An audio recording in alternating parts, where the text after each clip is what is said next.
What's up, you guys? Welcome to The Imagination. I'm your host, Emma, and I'm really excited today. I'm bringing on one of my favorite humans that I've been talking to on Twitter, on Telegram, and somebody that I was actually introduced to. Her story was sent to me through somebody else that some of you guys may be familiar with, Kathy Fox, who has a blog, actually featured our guest today and sent some of the videos and said, hey, I think you should really connect with this person. She has a really incredible story and sent me her YouTube page. And Serenity Rose is joining us today. She actually whistle blew her story on YouTube. She has a little 4-part series where she wanted people to understand what it is she's going through. She is a human trafficking survivor. Her story is just riveting, and the way that she broke it down is great because it's palatable. You can listen to about 10-15 minutes and then come back to it, process what she said, and she did a really incredible job articulating her story as a child. So we're going to tell that story a little bit today, but I'm going to also link her YouTube below so you guys can go check that out. And she's actually working today as she's a mother to an incredible little boy that I actually got to meet, and he's so stinking cute. I got to meet him on Zoom. He's adorable. But she's actually working in the third sector to offer lived experience consultancy too. So she's actually trying to fight the system that is affecting her in a way that creates positive change. So instead of going after a lot of these things that she sees having issues in a negative way, she's actually putting her foot forward, living by example, and she's doing some really incredible work to make the future better for children and to hopefully help survivors all around the world. And I think she's going to do just that. So Serenity, welcome to the show. Thank you for being here. Thank you for having me on. Hi. Oh my goodness, it's such an honor. When I watched your videos, first off, you're absolutely beautiful, and I was so captivated. Your YouTube channel, and you were so gorgeous, and you just had this energy about you. And I was like, oh my gosh, I want to get to know her. She just seems incredible. And then listening to your story, you told it with such strength. And I'm sitting there like in tears at sometimes. And then at other times I'm like cheering you on, and I'm so proud. And I want to thank you for coming out and doing that. Cause I think I've already seen you've started to get some traction. You've had hundreds of views on your YouTube channel, but I also think it takes a lot of courage to do that and put yourself out there. Thank you so much for telling me that you had that response, because obviously you don't always get feedback, right, when you put stuff out there, and to hear that it had such a positive and warming response on your end, that's really humbling, to hear. So thank you for that. You got it. And we'll get into this part, but you bring in this very spiritual and holy element to your struggles. And I think it's really hard to do that. We're all struggling. We're all human beings. We all go through struggles. And to look at our struggles the same way that we look at our successes, and to say, how do I get through this in a way that's going to serve me and that's going to bring positive change to the world around me? It takes a really awakened and healed and enlightened person to take that approach. And I love that you do that. And I can't wait to share some of that spiritual side of trafficking, child abuse, and some of these systems. But before we get into that, because I know that part I'm really excited to get into. And I think it's going to offer a different perspective on these systems than what people are used to maybe hearing. I'd love to give a brief overview of your story. We don't have to tell the entire thing, every little detail. I'll link your videos below. That way, if people want to go hear that, and I encourage everybody to, they can. But would you be able to give us some background info on you and just guide us through your story starting from childhood? Yeah, so my childhood was extremely difficult. I grew up in a home where there was domestic abuse happening. There was also sexual abuse that happened from the age of around about age 7 up until it just continued on, basically. It set a precedent in my life for quite a long time. So yeah, there was a lot going on in the home in childhood. There was so many layers of trauma. It's all I ever it's all I ever knew, really, in childhood was just trauma and violence and chaos, and negativity. Yeah. Could you talk a little bit about your mother and your home situation and who was the person that was abusing you? Yeah, so my mother, she remarried when I was really small. So I was about age 3 when she remarried. And my main perpetrator was her partner, who she then remarried with. So yeah, that's kind of where things started, I guess. And from then on, it just, yeah, like I said, like it created a precedent, it created a blueprint. And these things tend to repeat themselves until they're resolved. And the way that it happened with my experience was that it just escalated, basically, you know. So yeah, it started off from my mother's partner was sexually abusing me in childhood. And then around age 7, you said? yeah, so that was from around age 7, and then as a kind of follow on from that, I found so many ways to try and cope, right, with what was happening. There was so many different things I did to try and split myself off in a way from what was happening. And at one stage I just basically used to just run out of the house, like just run. Like I just used to run, like I loved running. Or I would just walk for miles and miles, you know. And this happened for quite a long time, like quite a good few months. I used to go out for long hours at night. And it was from that I then got re-victimized again, through a trafficking, like a trafficking gang. Like in the UK they call it a grooming gang. So that's where that started, and then that escalated further, you know, as the years went on into more trafficking, basically. But it just got more severe. It's hard to know where to put my focus, you know, within my experiences, because there's been so many, that yeah, I don't really know like where to focus. I know you have so much in your story. I mean, it just goes on and on. Even today, you know, survivors don't really ever get to leave once they've left. There's still so much baggage that you guys have to carry and slowly start shedding, you know, if you even can. There's a lot of survivors that really struggle with, you know, getting jobs or getting homes, and that can last a whole lifetime for those things. Why don't we, would you be able to talk about your life before age 7? What was life like for you? To be honest, I don't really remember. That's an issue that I think a lot of survivors have, is that our memory is really badly impacted, and my memory from childhood is very, very sparse. So I honestly, yeah, like I don't remember.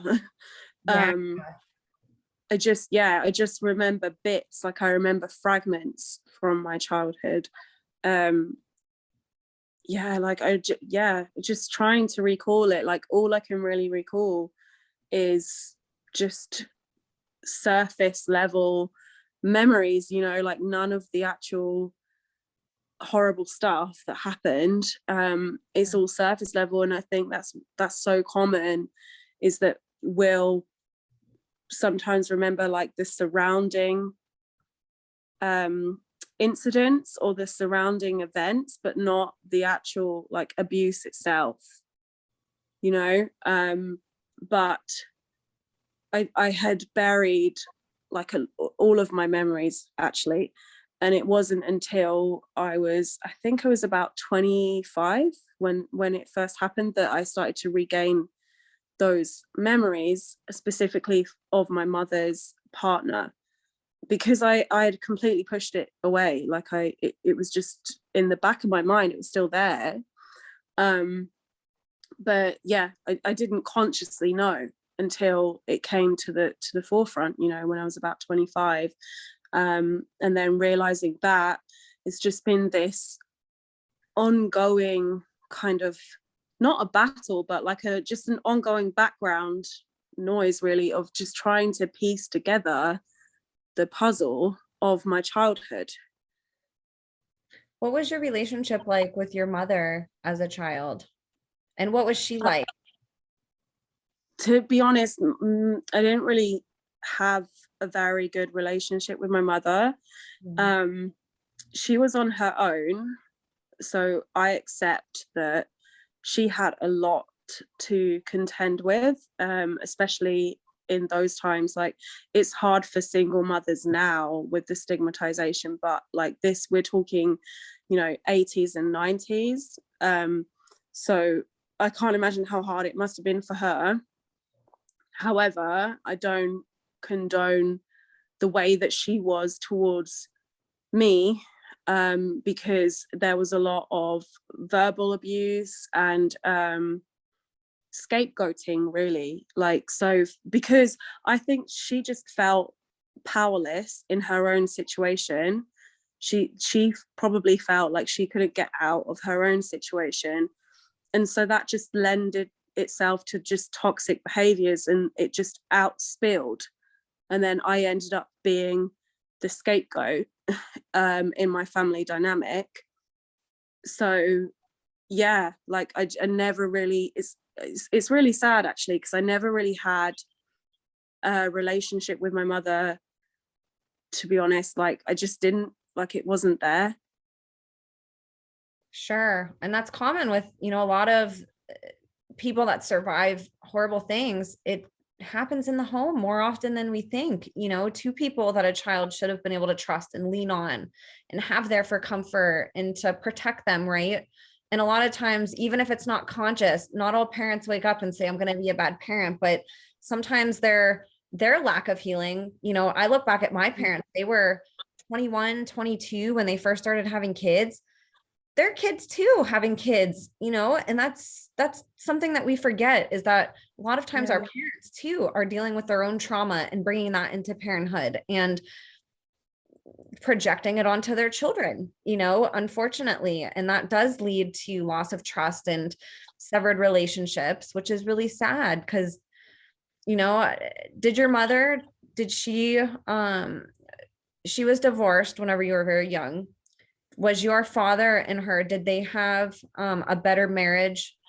Obviously they divorced, but was it a healthier marriage than the second one that she got into whenever she remarried? I would say that the knowledge that I have of it is that they got married very, very young.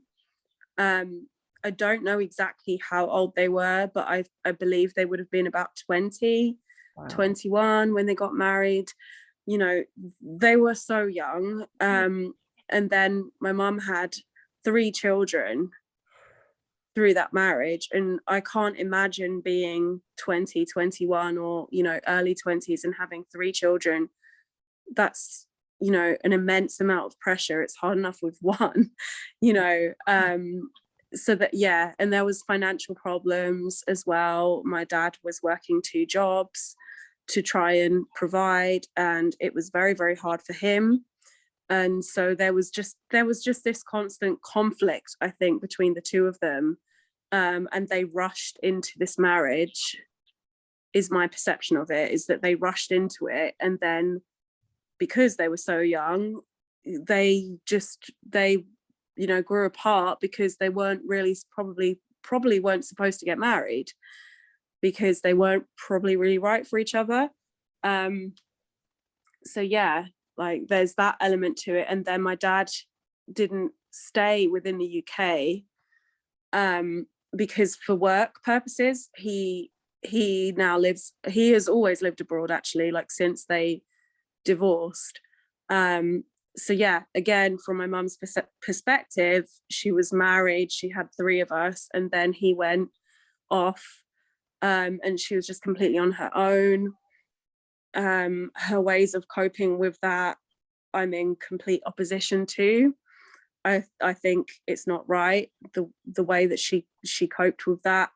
but at the same time, I can't really place any judgment because I don't know how I would have coped in that time, you know, in that time where there wasn't any external help at all.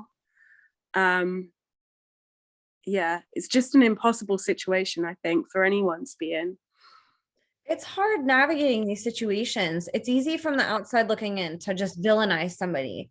But we forget that all our parents were once innocent children. You know, they didn't all grow up saying, I'm going to be complicit in abuse to my child. And a lot of them have baggage, like I was saying, that they're bringing in or learning from or trying to process. And I grew up in the 80s also. I was born and the internet didn't exist. There wasn't ways that if my mom was having a marriage problem, she couldn't have gone online and like chatted with people. She had like the little community around her, which I'm guessing your mother did too. And that's also hard to comprehend. Like I'm sitting here talking with you, you're abroad from me in the UK.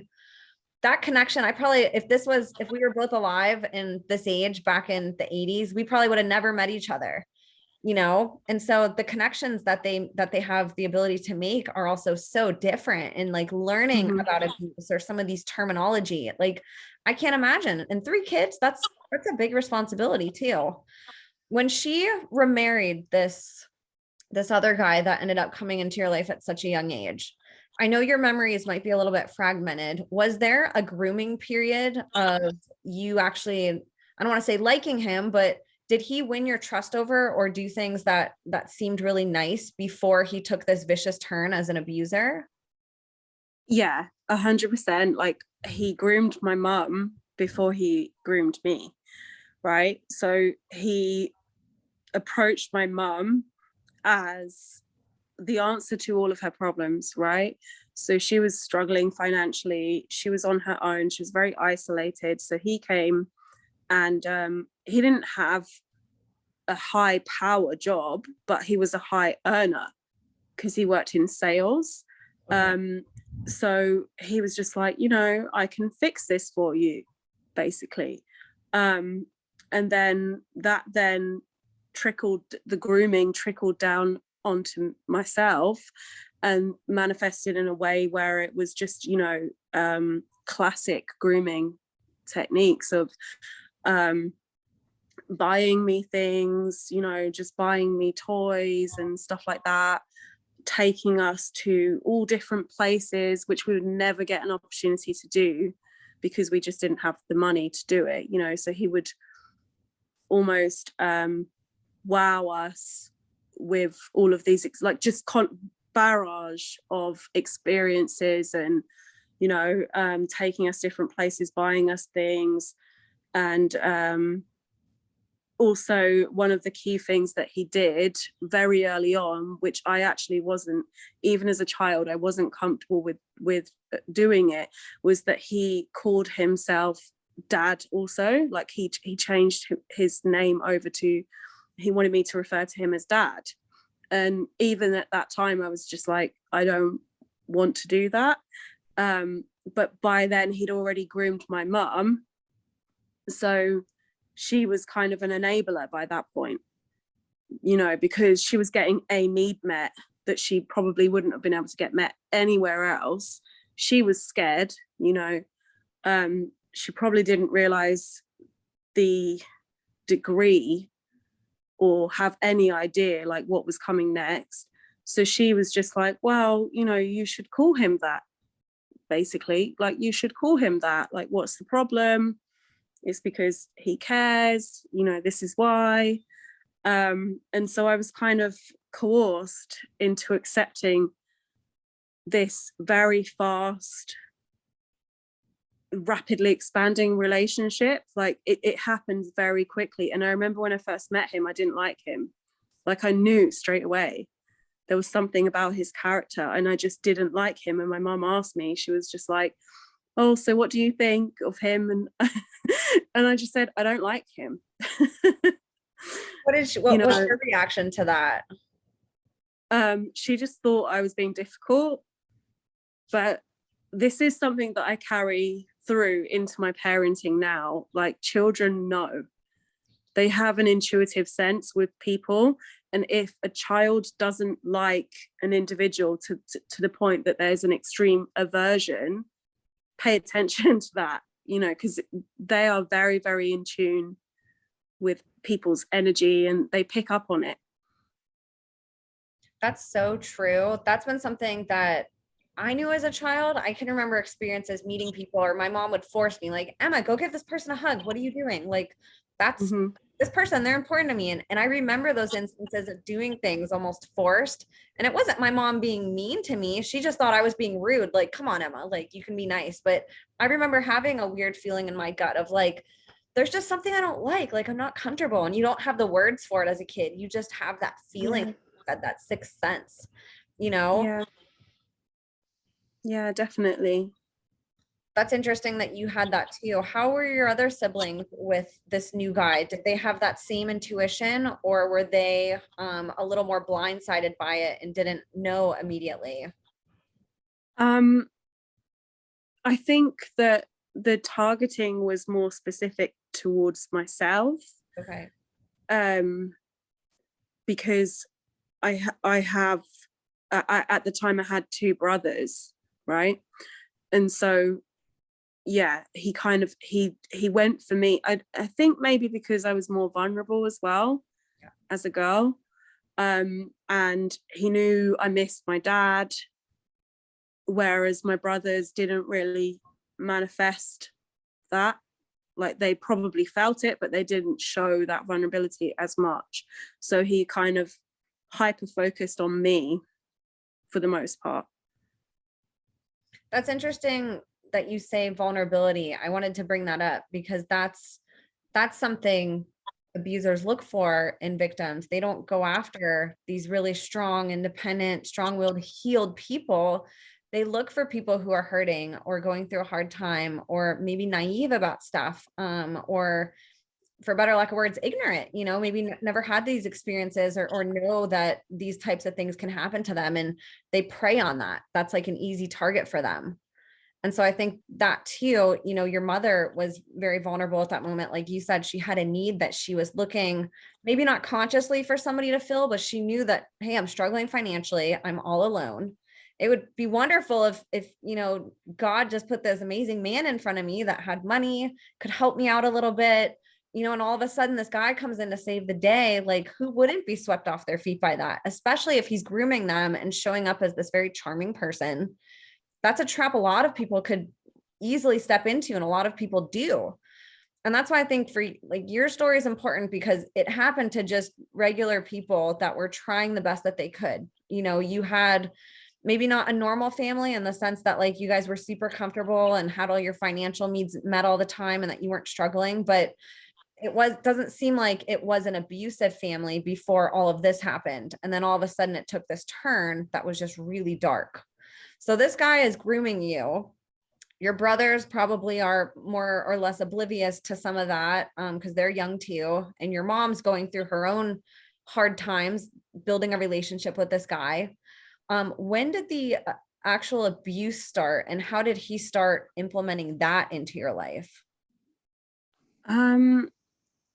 I think it started quite soon, actually. Like, I don't know exactly when.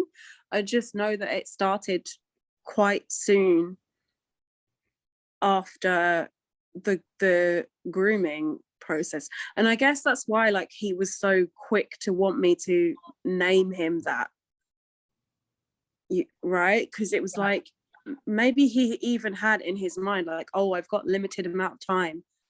You know, like, maybe, I don't know, but yeah, it happened very soon. And how it happened was, used to start off whenever I went to the bath, like, he would make excuses to run the bath for me or to give me a bath, like, you know, again, classic techniques of what abusers do. So he would look for time to be on his own with me, like, as an excuse, right?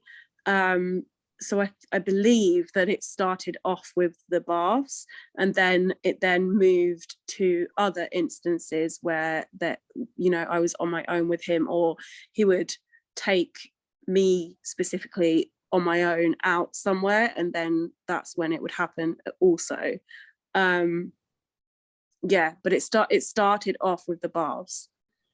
What was your reaction to all of that? Because obviously there's choices that can go through a child's head of, oh my gosh, I don't know what's going on. You're young at this time. You don't have the terminology to know what adult words mean, you know, much less understand what's happening to your own body. And then there's the element of, should I go tell mom? Should I not tell mom? Is this normal? Is this something that, you know, a dad figure is supposed to do to me? What was your reaction to that? And did your mom have any idea that any of this was happening? Yeah, I think I didn't understand. Yeah. Like, I literally in my head just thought, well, that didn't feel very good, but, you know, like, you just accept it. Like, there's just this blind acceptance of, you know how it feels, and you know that it feels bad, but you just think, well, like, why would you just, yeah, like, just unquestioning of authority, I guess. You know, like, why would they do something bad to me? Right. Right. Well, Yeah. and a lot of things as a kid don't feel good to us. Like, I remember being forced to brush my teeth. I used to hate it. You know, brushing teeth, luckily, isn't something that I grew up understanding was abusive. It was actually my parents trying to help keep my mouth clean. But those are little things too. We go through a lot of stuff as a kid where our parents have things that they want us to do that we don't necessarily see the value in. We don't know that if we don't brush our teeth, that in 30 years our teeth could be rotting. We're just like, no, like that, I don't have time for that. I don't want to brush my teeth. I don't want to take a bath. But we do Yeah. it because our parents, you know, we know that our parents care about us. And that's something that if we want to be healthy, or if we want to, you know, not have teeth fall out of our mouth, that's what we got to do. So I think too, I think all of us can remember times in childhood where there were things that we resisted, that we did anyways, and we didn't question it. We just didn't want to do it. But you don't know that certain things could possibly be abusive. You know, you're just like, oh, I don't really want to do this. It doesn't feel good. It's not something I want to spend my time doing, but mom and dad want me to do it and they're asking me to do it. So I'm just going to do it. And that's that, you know? Yeah. And it's like, you're so right. And also I feel like abusers take victims through a process of desensitization. So they'll like start off with something that's much more subtle, right? That isn't so discernible. And especially for a child who has no clue, no understanding whatsoever of what's happening to them, what's being done to them. So it was kind of, yeah, that's how it happened, of just starting off with something very, very subtle that you could, even as an adult, question, oh, well, maybe that was a mistake. Like, maybe they didn't mean to do that. You know, oh, well, you know, was just having a bath and he was washing me in the bath, right? Like, that's how it started off. But then, of course, that then escalates because it's a series of breaking down boundaries and seeing how far they can push before you then go and disclose, right, to the other parent. So yeah, like, it's desensitizing, and also I feel like abusers actually use that child thinking of like, oh, but I don't want to brush my teeth, for example.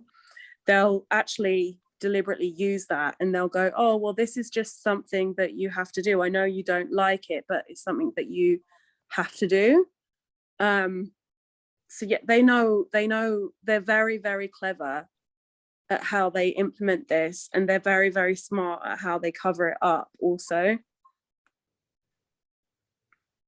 100%. And that's why abuse is so elusive a lot of times, and that you don't realize that it is abuse until way after it's maybe even done and completely has been out of your life for decades, you know, and then you look back and say, wait a minute, that wasn't right what this person did, you know. But whenever you look at it, your mother too was probably so relieved that, like, thank God I have somebody to help me with these baths. Bathing 3 kids is a lot of work too. So she's probably like, thank you. Like, go ahead, take that one thing off my plate. I'll go make dinner. I'll go do something else. And thank you for doing that. That's what you want in a partner, is for them to help you with things. Like, parents too aren't taught that something like that could be a perfect opportunity for an abuser, and that's what's hard too, is parents unknowingly become complicit because they trust as much as the kids do that somebody that they bring into the home is going to have their child's best interest in mind. And that's not always the case. Mm-hmm. Especially that generation. Like, that generation didn't really have any understanding. Like, I just remember growing up, and the only education that they gave us on abuse was don't take sweets from strangers. Right? And it's just like, that's it. Like, that's all we knew.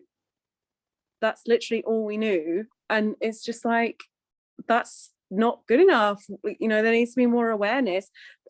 Thankfully now there is more awareness, but there's still not enough. Oh, not at all. A lot of people still don't even know the term trafficking exists. They've never even heard that, but you're right. Back then, those words were so far out. Like, I can't imagine a parent during that time having any of this terminology or coming across it, and with that stranger danger theology and ideology, you're teaching children that if you know the person, it's okay. Let them do whatever they want because they're not a stranger, and so children too, unless it's a stranger, they're going to Mm-hmm. have to be agreeable to doing things because they're like, oh, well, you're my stepdad. You're my mother's partner. Yeah.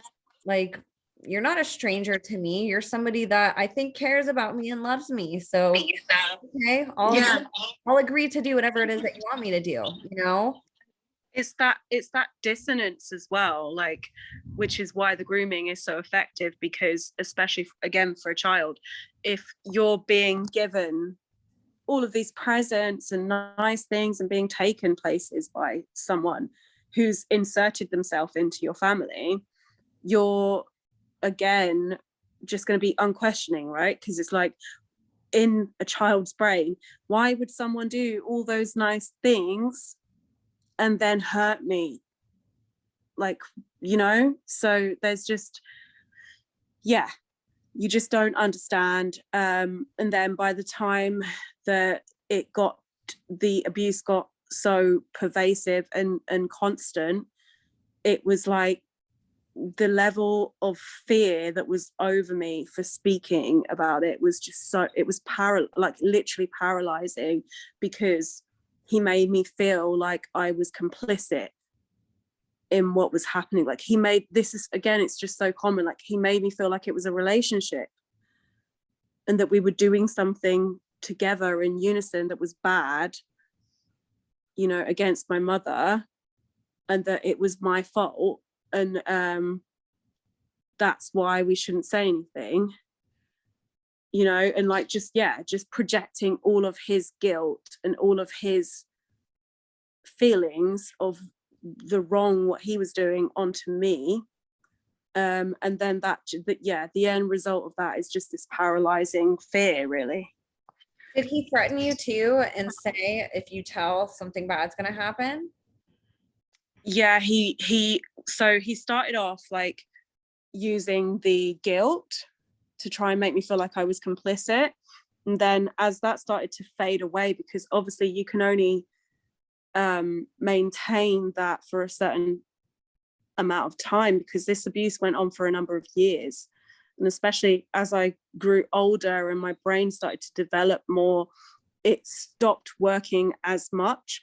So that was when he then started to overtly threaten, so he used to say like, oh, if you say anything, then I'm going to kill your mom, or, just horrible things like, oh, everyone's going to die, and, she'll die because she'll be so shocked at what's happening and it'll be your fault, That's horrifying. That would be scary for an adult to have that being told to them, much less at such a young age, trying to process what's happening with your body, what's going on with this dynamic with another adult. dealing with the issues that you see in the household, and now having those threats being carried on your shoulder of, oh my gosh, I can't even tell anybody what's going on. Mm-hmm. I just need to put my phone on charge. Sorry, 1 Oh yeah, second. no, you're good. A charged phone is important. I always have to Yeah. make sure my computer is charged or plugged in before I do this, because it doesn't hold a charge long. So if I accidentally put my computer on one of these calls and I start a Zoom, a lot of times it'll cut off. So I totally get it. You're good. Oh, I literally had like nearly 100% charge, and now it's on to 20. I don't really know how that. Video But does it's take a lot of charging. battery, and we were talking for a while before we started recording, so we're on a little Yeah. bit longer than what people are seeing right now. Fair enough. Sorry about that. It's okay. What was your last question? You were saying how it was scary. It would be scary for an adult. Yeah, I was just commenting how confusing that must have been and how terrifying, because those things would be terrifying to be told as an adult. But as adults, we have more tools. We can process stuff a little bit more. We have a little bit more resources. You're just a kid at this time. You know, you don't even have really access to like understanding how to use a telephone and stuff like that, much less dealing with Mm-hmm. those types of threats from somebody in your own household. Yeah, because children have black and white thinking as well, so that's another element to it, you know, and they often perceive things literally, you know, especially when it's coming from a caregiver. And so for someone an abusive caregiver who's coming out with such extreme threats, again, it's just going to be unquestioned, right? Like, it's unquestioned. And so what then happened was, rather than me directly disclosing what was happening, I tried to find other ways of like covertly disclosing what was going on. So I would not like directly tell anyone, but my behaviors started to show that something was going on. And that was actually quite a conscious, deliberate thing. Do you remember things that you would do? Yeah, so my behavior started to get quite aggressive and confrontational, and I would deliberately start kind of like arguments at school, things like that I knew would garner attention or questions, because I was trying to create an environment that enabled disclosure, I guess. But yeah, that never happened, and which again is a failing, because that's one of the biggest signs that something is not right, is when there's a complete behavior change with a child, you know. So yeah, I tried to kind of find my way around it. I tried to find an alternative. And isn't that interesting how unconsciously we might not know what that solution is, but you know enough to know, if I act up, there's a chance I might go to the principal's office alone with maybe a couple adults, and maybe I'll be able to say something, you know. And you don't have that thought as a kid in that same way, but like you intuitively know, like you said, that you're looking for an environment. And I think we unconsciously do things to try to create that when we feel threatened. We're almost using that sixth sense, that survivor mechanism in us of, how do I get out of this? What do I do? And you start reacting in ways that you might not consciously know, but that you know to an extent could lead to a solution that you're looking for. And that is sad that never happened for you. And I'm friends with a lot of teachers, and I hear them talk about, now that I know all of this, they'll vent to me about, gosh, I had this kid in school, he's just horrible, you know. And I don't think of kids that way anymore. I used to, when I used to be in school, I'd be like, why is David acting up like that? You know, but now when I hear stories of this, I'm like, could that child be going through something really hard? And that's their coping mechanism to try to get that safe environment. Like you said, like they're trying to create a conversation without creating a conversation, you know? Mm-hmm.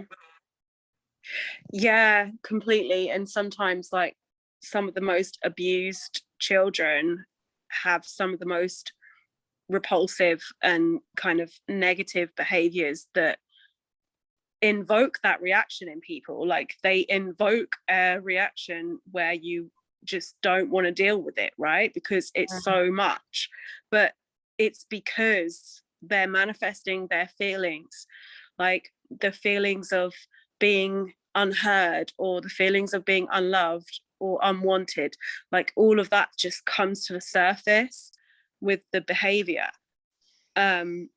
because they're just showing you, like it's basically just a show of what the feelings are.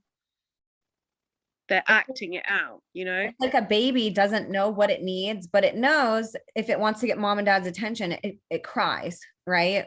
Just to say something's wrong. It can't say, hey, I need my diaper changed, or hey, I'm hungry, but it can cry, and it knows somebody's going to come over and try to figure out what that baby needs. And I think we have, even when we get the language to say what we want, we still have that reaction of, I know if I'm loud or if I'm doing something out of the ordinary, that somebody's going to look at me, you know. And I think that stems from being a baby, when we might not remember that, but that's an inherent thing that we're born with. Nobody teaches a baby, hey, when you're hungry, cry.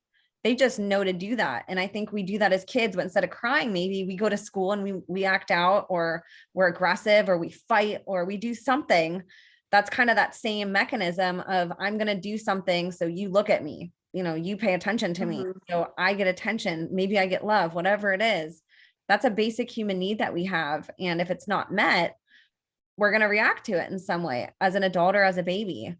Now, one of the things I thought was really tragic about your story, but also really enlightening, is how you were trafficked, because you were just in a normal home from the outside. You lived in a neighborhood, in a home. It wasn't that you were stolen and this really violent event happened where you were kidnapped, and like how you see in the movies. This happened very gradually for you, and it's probably something, especially at your age, but it probably took a long time to even realize that what happened to you was actually trafficking.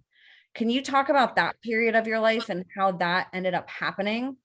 Because I think people will be able to relate to that. And I think, like I said, abusers are very seldom the people we see in movies that come off the street and do something violent to us. It's people in our own lives that do this to children, you know. And this happened in your own home with your mom there, you had brothers, and this still was something that was happening without anybody knowing. Could you walk us through that period? Yeah. It actually took me many years to come to terms with it, because again, like there's just no awareness on trafficking in particular.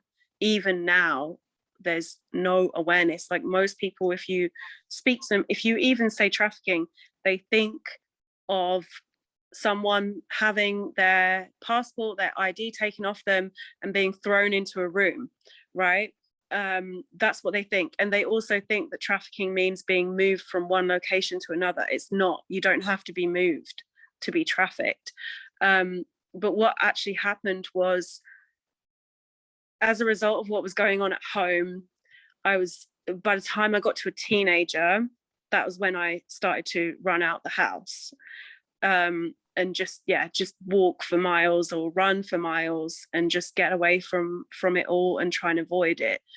In the process of that was when I was initially approached by a group of older men, really, because they were in their 20s and I was probably roughly about 14 when this happened. But I believe they'd been monitoring me for quite a long time, or they must have seen me before, because they would routinely just drive around literally looking for vulnerable girls. Like that's literally what they were doing.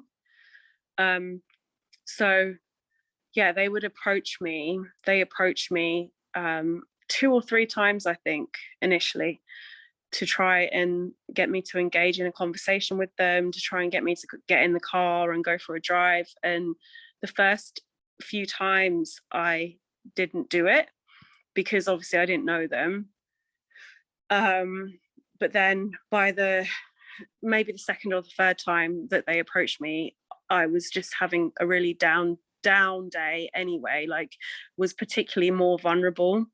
And I just was like, okay, that's fine. I'm sure nothing too bad can happen, because again, like the perception was they're in their 20s, they're not like some old man, you know, coming out of an alleyway or anything like that.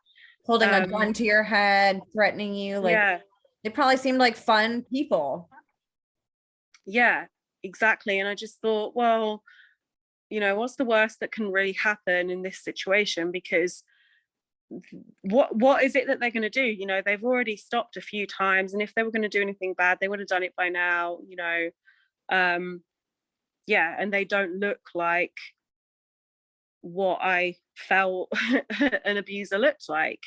So I got in, and then for a couple of weeks, like they were very meticulous about the grooming process. And I would say that in comparison to my mother's partner, they actually took almost more effort and more time into the grooming process, like because, or maybe it was just that it felt more effective in a way because there was more of them, and because of the technique that was employed. It wasn't like they didn't come in and try and start this like artificial relationship one-on-one. It was from a peer level, like it was a friendship level. So they would be like, you know, just deliberately going out of their way to make me feel safe, and that there was nothing untowards, and it was just a group of friends. Like, it was overemphasized about that, like to make me feel like it was a friendly environment, just talking. And that went on for a few weeks of just driving around and nothing happening, you know.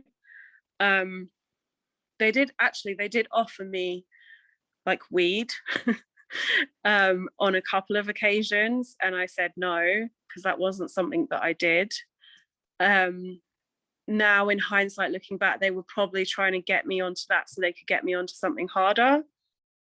So it was, yeah, that was probably a process that they were trying to get me to go down, but that, fortunately, that didn't happen.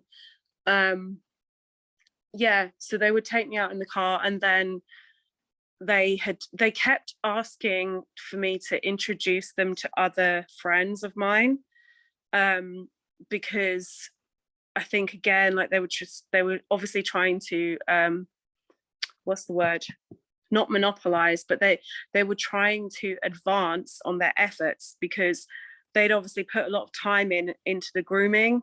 And this is actually a really common technique with grooming gangs, is that they will get one victim, they'll groom one victim, and then through that one victim, they'll branch out to as many others as they can.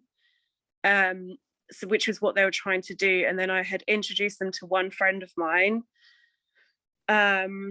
And we then went on this trip, this car journey. They drove us to the middle of the woods, in the middle of nowhere. And that's when the abuse actually started, because we didn't have any way of getting home. So we were just trapped there, you know, and they split us up as well. So she was distracted and taken away into another vehicle so that we weren't near each other when the abuse happened. So again, they just created this complete feeling of helplessness, because we were isolated, we were on our own, we had no way of getting home. And then after that incident, they just kept applying pressure and coercion for me to continue to be in contact with them. They threatened my family, they threatened, you know, to hurt my mom and all this kind of stuff. So it was kind of this push-pull situation that was going on with them for quite a long time. How long did that period last for? Roughly on and off, probably from about age 14 up until maybe 17 or 18. So young. Oh my gosh. And then in comparison, you have this other situation that you were dealing with at home. How long did that last for? Did your mom end up staying with him, or did she end up, how did you end up getting away from this man? So she actually divorced him eventually, and that was when I was about 17 when that happened. there was so many incidents where she said she was going to divorce him, and it was the most painful thing ever, because my heart was like, yes, finally we can be free. But then she would not do it. She'd backtrack, because obviously she was under like extreme domestic abuse herself. Yeah. From him, so she was under extreme control, and so she would go, oh well, that's it, that's the end of it, and then it wouldn't happen, right? And then when it finally did happen, I was about 17. Oh my gosh, that had to have felt like such a relief. Now, at the same time, 17 was an ending for you for both of these situations, really, just of being able to kind of escape them. Was there overlap? Was your mom's partner still abusing you at those older ages, or was there a period where he stopped abusing you and maybe you didn't, remember stuff? I know you said around age 25 you started to have more memories, but did that continue on until age 17 with him too, or was there a break where that stopped? I don't really remember. I believe it was going on until probably about age 15 for certain.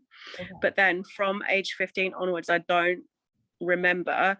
What I do remember is that there was a lot of friction at those ages. From age 14 onwards, there was so much friction because he was losing control of me disclosing, and so that then resulted in him becoming increasingly violent towards my mother and towards me, because he was losing control. Basically, he was losing control and he didn't like it.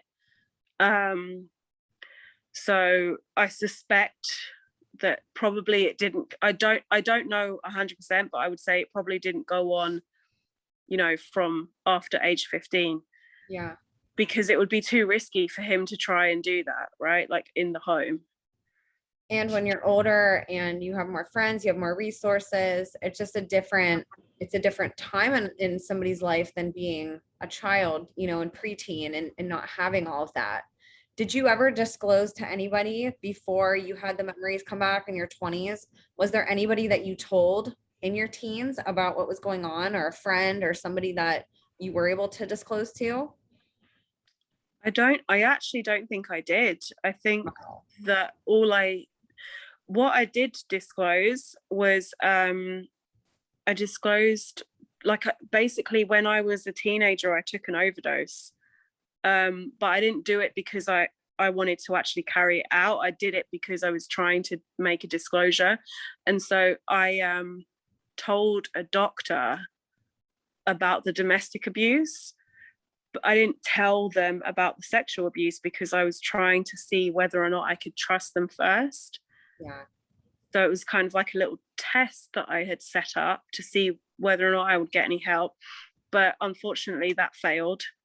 The doctor, like, in hindsight, again, I just can't believe how badly this was handled, because the doctor was just like, did you do this for a cry for help, or did you really intend to kill yourself? And I was like, well, I didn't answer the question because I was trying to make a disclosure and I didn't want to be pigeonholed into one answer. But he was just like, I need you to answer the question, just forcing me to basically say yes or no to this. It's just the complete wrong way to handle it. And so I was just like, oh, okay, well, I did it as a cry for help. And then again, hoping that he would say, well, what do you need help with? Why are you asking for this help? And then he said, oh, okay, so what's happening in the home? And by that point, I didn't trust him because he'd already forced me into a corner. And so I just said, well, there's violence happening at home and that's what it is. And actually nothing was done, which again is shocking, because in that scenario, then at least a social worker should have been called. But that didn't happen. So sad.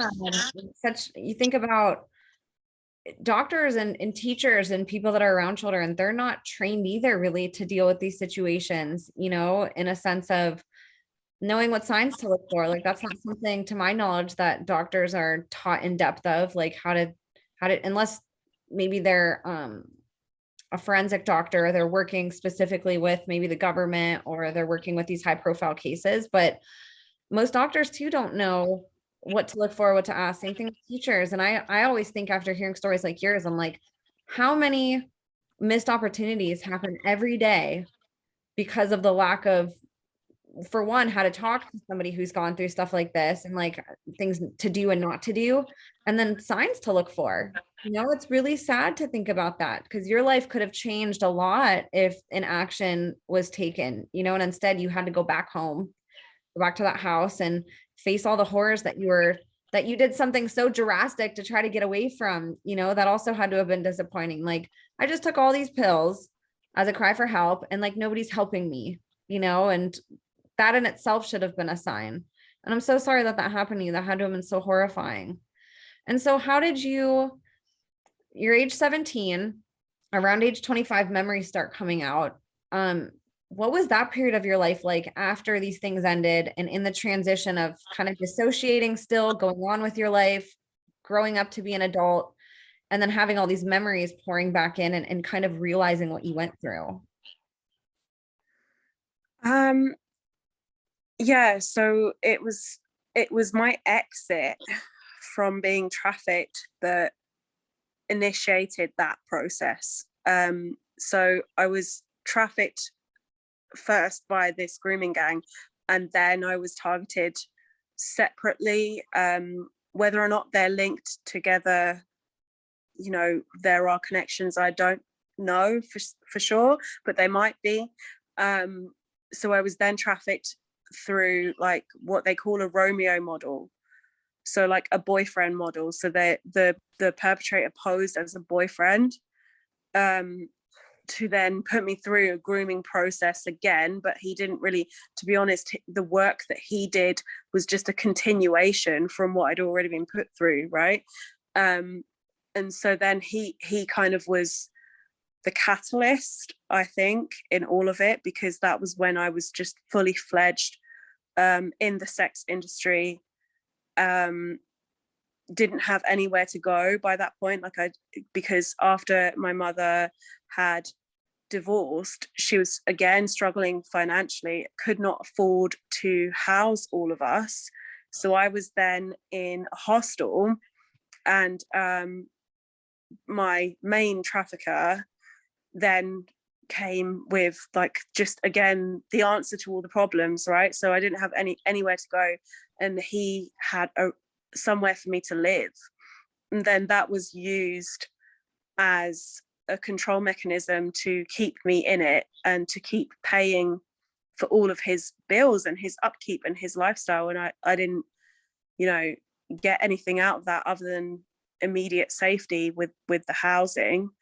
So it was that experience that then led to me eventually basically just having enough, like I couldn't withstand it anymore. So I had a divine intervention. I had a divine intervention at that point. And it was with that awakening that I fled.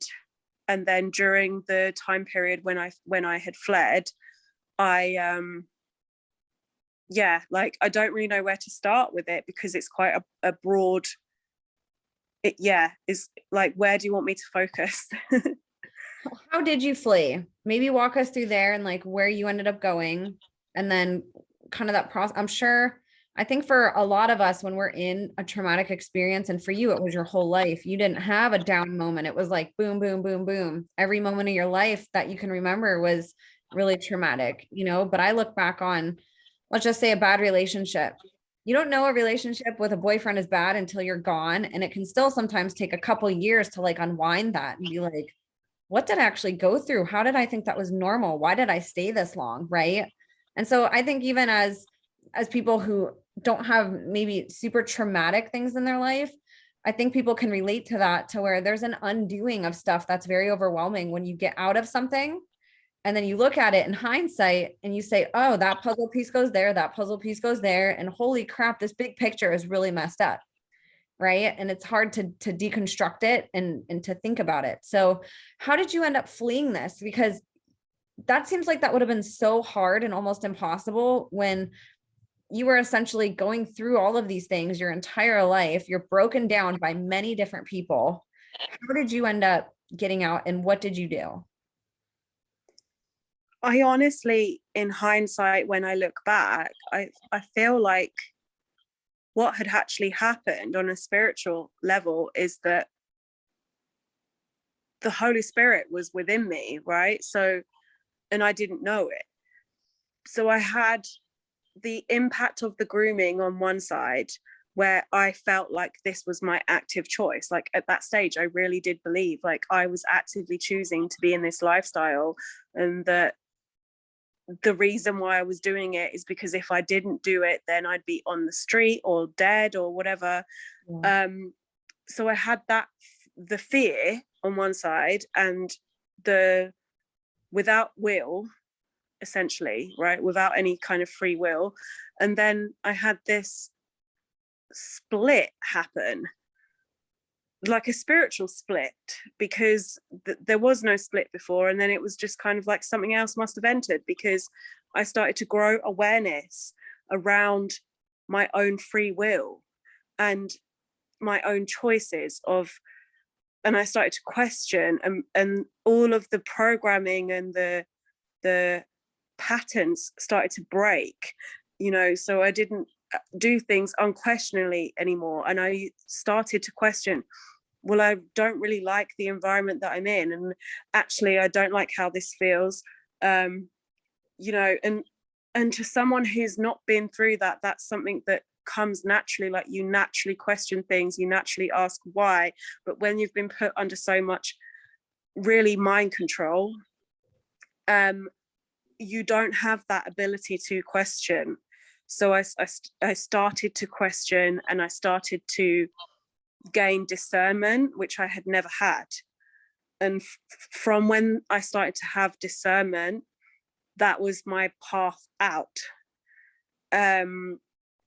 So I started to kind of I started to plan my exit, actually. Like I planned it. I knew I wanted to get out. I knew I couldn't do it overnight. I couldn't just leave and then go and work in a normal job, because if I did that, he would have known that I was leaving, and it would have probably been life-threatening. So instead of doing that, what I did was I phased my way out. So I went from working in a brothel to working in a strip club again, which was how I entered initially. But then I went back down that route again, and I told him, oh, I just need to have a break, right? Like I just need to have a mental break from it, because it's too much right now. So I'm going to go and do this instead. And so that didn't initially ring too many alarm bells for him, because I was still in the industry as a whole. I was still making money. So it gave me enough time to process the remaining steps of what I needed to do to get out. Yeah, that makes sense. And then was it just one day that you're like, I'm going to run away, I'm going to get out? Or did you just end up, slowly doing that too, just spending more and more time away from where you were living, and then eventually just completely getting out of that location? Again, I think it was the Holy Spirit, because I had a level of strength within me that wasn't my own. It wasn't my strength, and it wasn't even my will. Like looking back, from a faith perspective, it was God's will. God had implanted his will into me. So it was just like, this is my will, this is my way, you're going to go, right? And it was like I had been literally lifted up and plucked out of the obscurity that I was in. And I just didn't feel the same levels of fear that I felt before. Like the fear had started to lift. And again, like I can't, there's no way of explaining where it comes from other than from Holy Spirit, because I had boldness within me that wasn't mine. Like, my trafficker would just threaten me beyond belief, like all the time, because I wasn't towing the line, because I wasn't making enough money, or he knew I was trying to escape. Like, because obviously it got to the point where he realized that I was trying to get out, which then provoked more violence. And I just had this boldness, and I was like, I don't care, like, if I die or not, I'm going to get out. If it means that I die getting out, then I'd rather die getting out than stay in it. Like, you know, and I got to that point where I was just like, no, there is going to be a way. And then it all kind of reached a head with an incident of severe violence, which happened, when was that? Like 2012 was when it happened. And I fled after that. Like, I just went and rented my own room. I was still within the industry as a whole. Like, I was still working in lap dancing clubs, but I had rented my own room. And so I was gradually phasing my way out of it. And I had managed to a degree, evade him.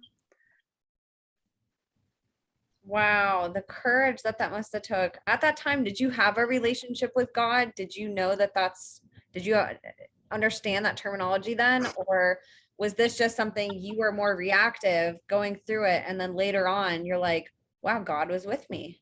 I know that, like, now I'm clear about that. Yeah.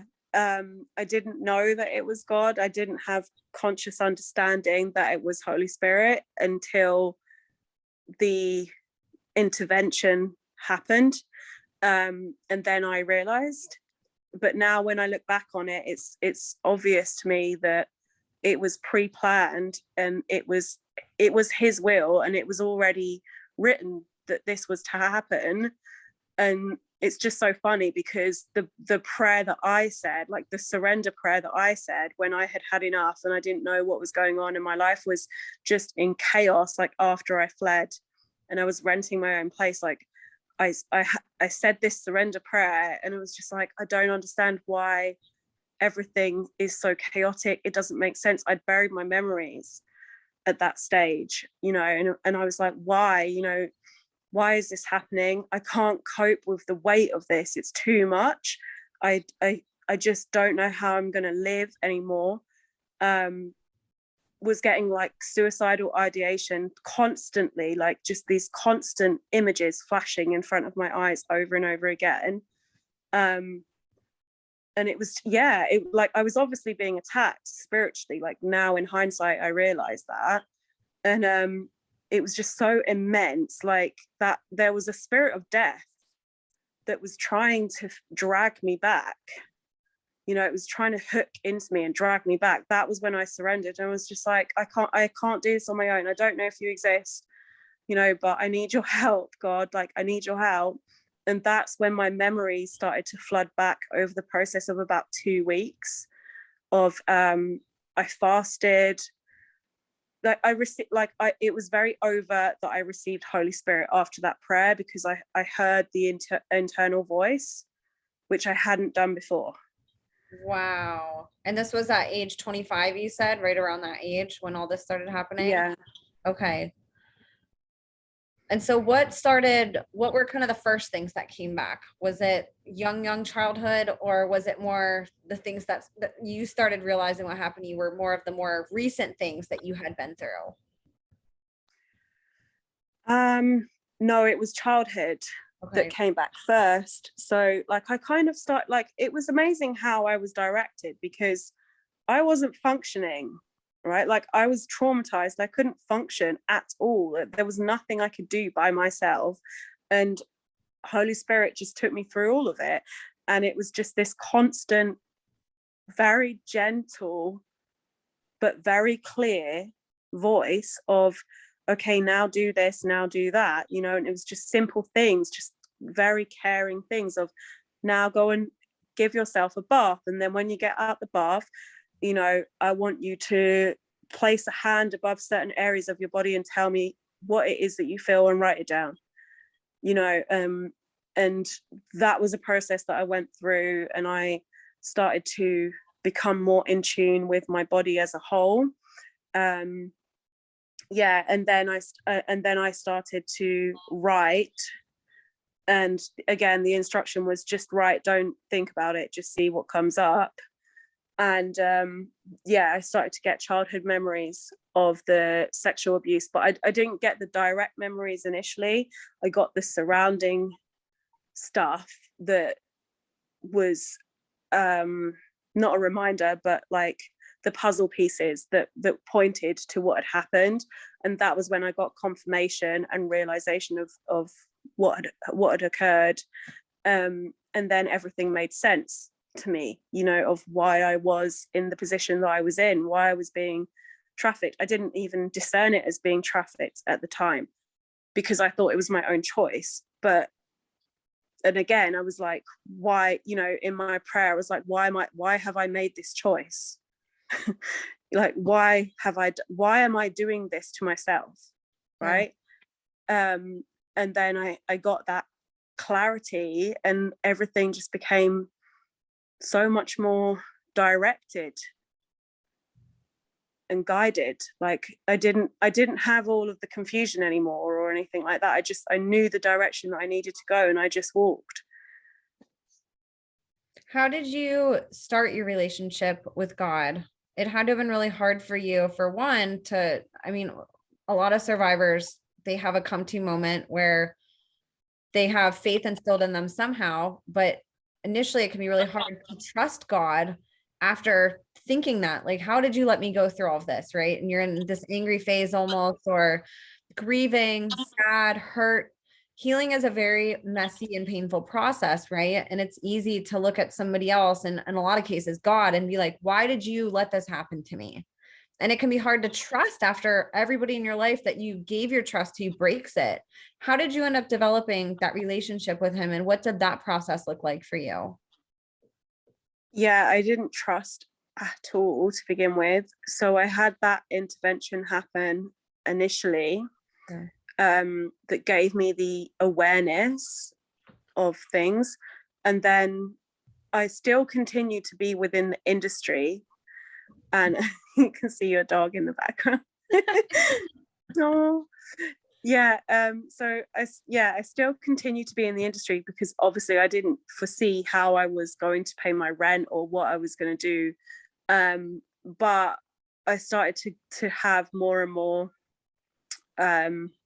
discernment in the environment that I was in, and I was actually picking up on God's feelings, actually, right? So they weren't my feelings looking back, because it was like I felt this disgust, a spiritual disgust at the environment that I was in. I felt the heaviness, and I felt the oppression, and I felt all of the entities that were in the vicinity. I didn't see them, but I felt them, and I felt the atmosphere, and I felt God's disgust at it, of like rebuke almost, of this is not you. This is not you. You need to come out of this. So I had an incident occur with the manager, they call them a house mum in the UK. They're basically like a manageress, where she tried to trap me almost in there. By that stage, I wasn't really working at all, because my heart was no longer in it. So I was probably actively sabotaging myself by that point, because I didn't want to do it. So I was just looking for any excuse to not work, and then I was looking for any excuse also to leave. So I said to her, I made it up, and I just said, oh, I've got family in hospital, I need to go, which wasn't true, but that's the level of coercion that I was under, that I felt like that's the only way I would be able to leave, because they don't let you leave these places. And she said, well, you can't go. And I was like, what do you mean I can't go? Like, I've got family in hospital, I need to leave. And she was like, well, I'm not going to let you go, because if you go, then you can't come back. And it got into this like standoff where she was just physically blocking my path. She wouldn't let me leave.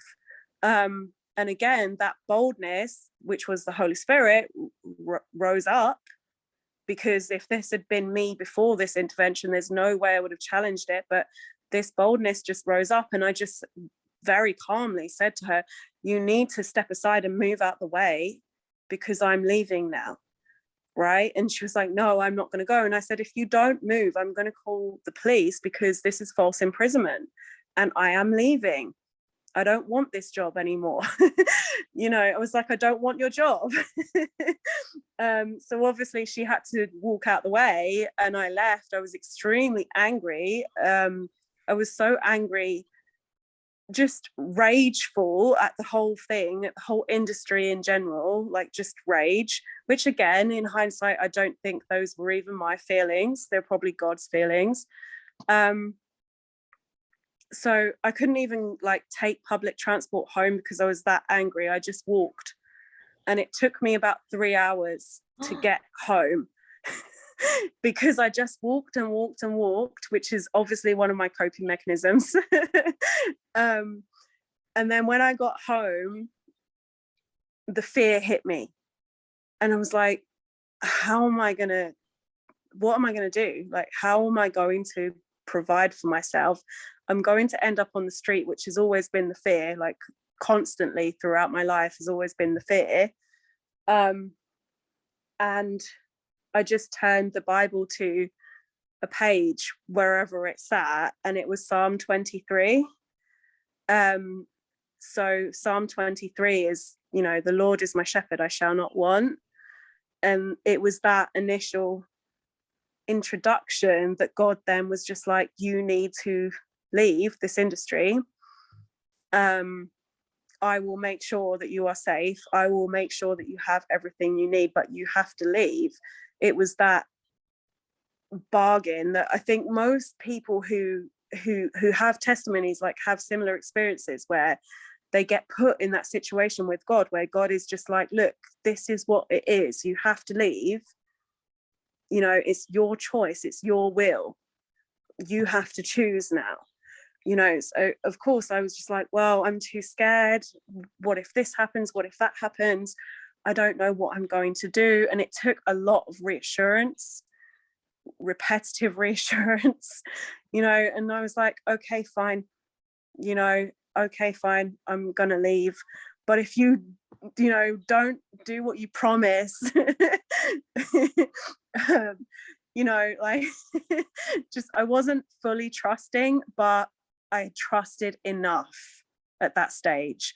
And then that was kind of, again, the catalyst that showed me that every time I've ever needed something, I've always had it. Like, it's always happened. Usually happens in quite severe or extreme scenarios with me, because I'll kind of get backed into a corner and it will look like there's no way out. And then suddenly, all of a sudden, a person will come into my life, or a resource will come into my life where I have what I need. So he doesn't break a promise ever.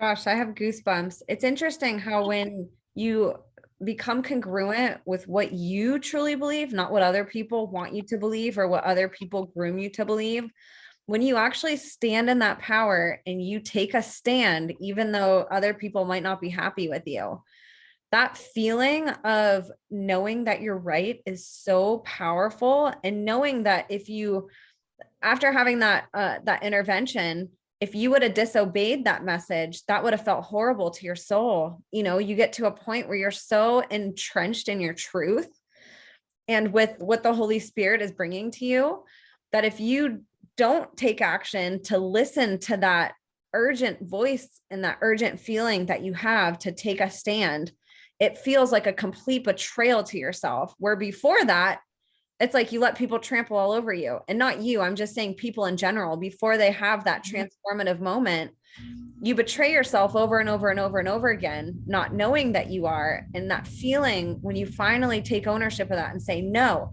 I'm taking the reins back. These are mine. You're not going to hold them anymore. I'm not your puppet.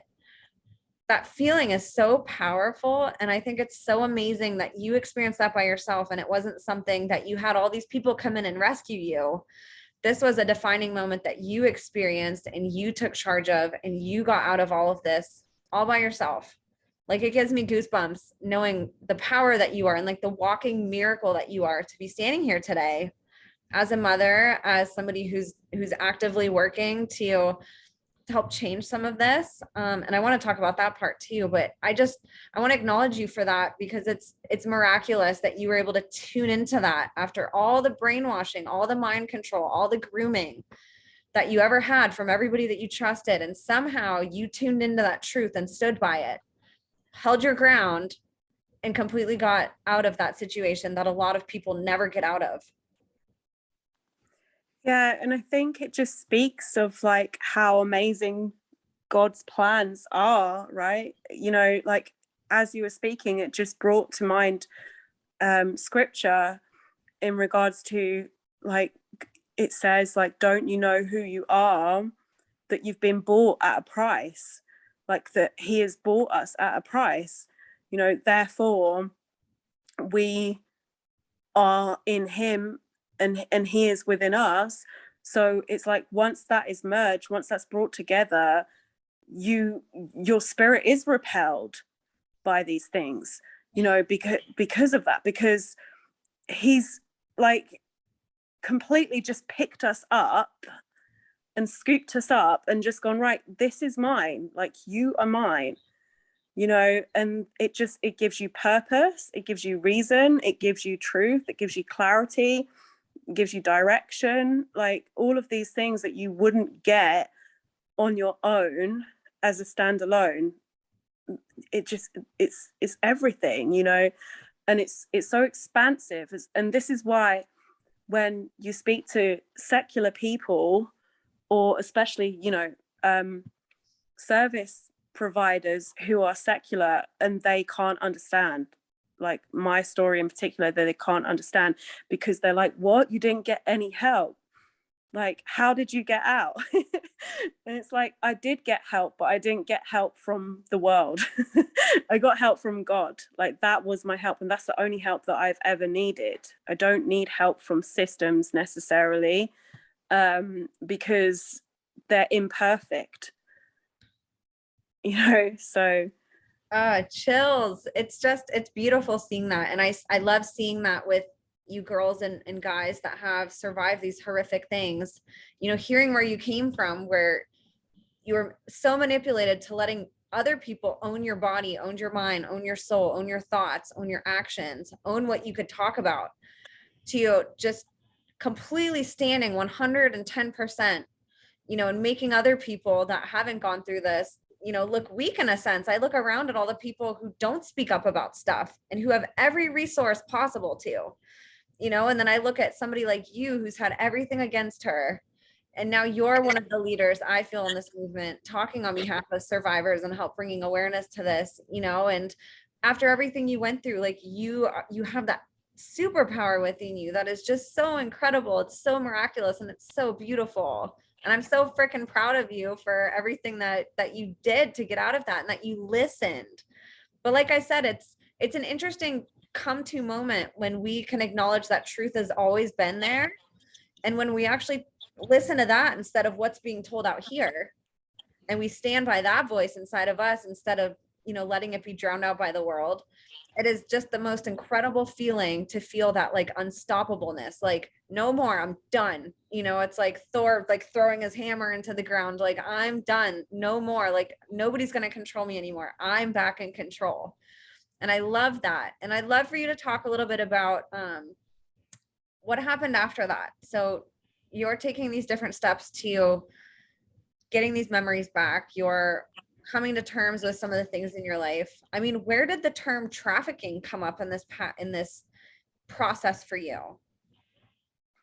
oh, it took years. It took so many years before I even had any kind of cognition behind naming it, like Yeah. naming the experience, because there's no representation for trafficking.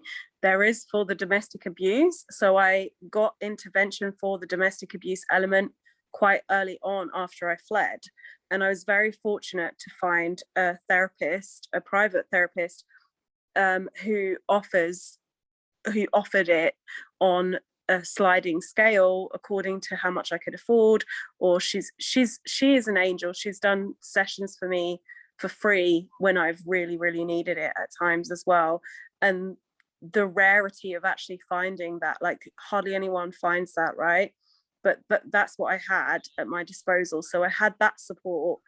So I went through that for a number of years, processing the domestic abuse. And then it wasn't until after I had my son, actually, that I started to process the trafficking element. And that was because of what was coming out in the media with the grooming gangs.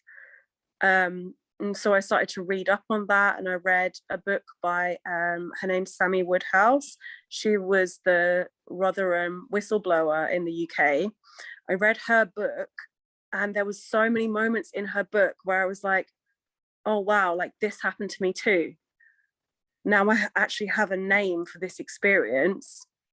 You know, now I kind of understand. And then it was just this very slow process of piecing together circumstantial evidence to go again, like it's like the dissonance starts to fade away, but very gradually, and you start to make sense of the reality because you've been gaslit for so long that and not having anything to kind of hold on to name it, you know.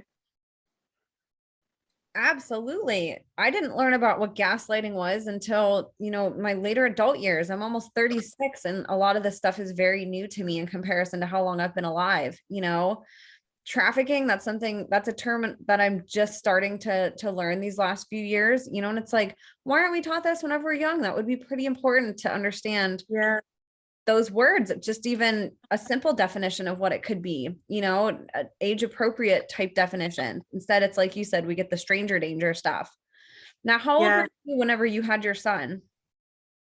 So I was 20. Oh my gosh, like I think I was 28. Oh, he's so darling. Were you nervous to have a child after what you went through? Or was it really exciting for you to be like, gosh, I'm going to break this cycle and like I'm going to give this new life just the most incredible parent that they could ever ask for? Yeah, like I felt an instant connection. Like I knew I was pregnant actually, straight away. Like I just knew that I was pregnant. And I took the test about 3 or 4 times because the first few times it didn't show yet. And I was like, I know I am. I just knew. So yeah, like by the third time or whenever it was that I took it, it came up as positive. And the feelings that I had was just love, just overwhelming love and connection. Very unrealistic prospects of what parenting actually is. Yeah, like because I think prior to becoming a parent, I kind of do what most people do, where I was like, it's going to be a perfect scenario and I'm only going to feed my child kale chips and like all of these things. I'm going to have a natural birth, but it doesn't pan out that way. So yeah, like basically there was an instant connection, but it's not been easy. There's been a lot of obstacles, there's been a lot of hardship to overcome environmentally, that's been difficult. But yeah, other than that, I'm again like he's the biggest blessing ever, because although I was given a very clear direction and a purpose at that stage, like before I had my son, I was battling with systemic failings again, like just repeated systemic failings.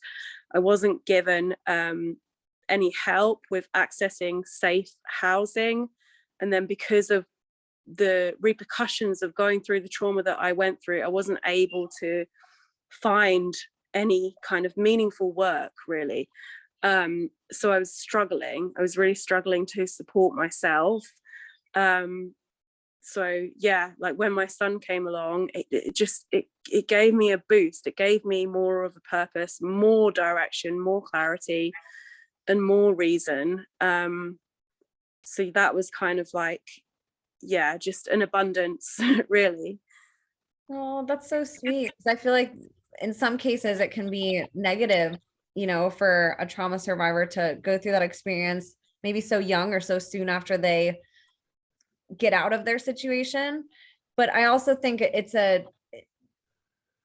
God doesn't do things on accident, and there is a divine purpose for things that happen in our life, even if it's random and even if it's great or even if it's not, and I think it's awesome that you really embrace that. And it shows, like, he's the most enchanting, cute, sweet little bright light in this world, and he has your heart, which I love. And I think people like you should be parents, like you have the example of what not to do, and you've actively fought against that to be opposite of what you grew up with, and that's how we break these generational cycles. I'm not saying just have kids irresponsibly and have a million of them, but it's really encouraging to me to see parents like you who are breaking that cycle. That's really important generationally, to say it stops with me.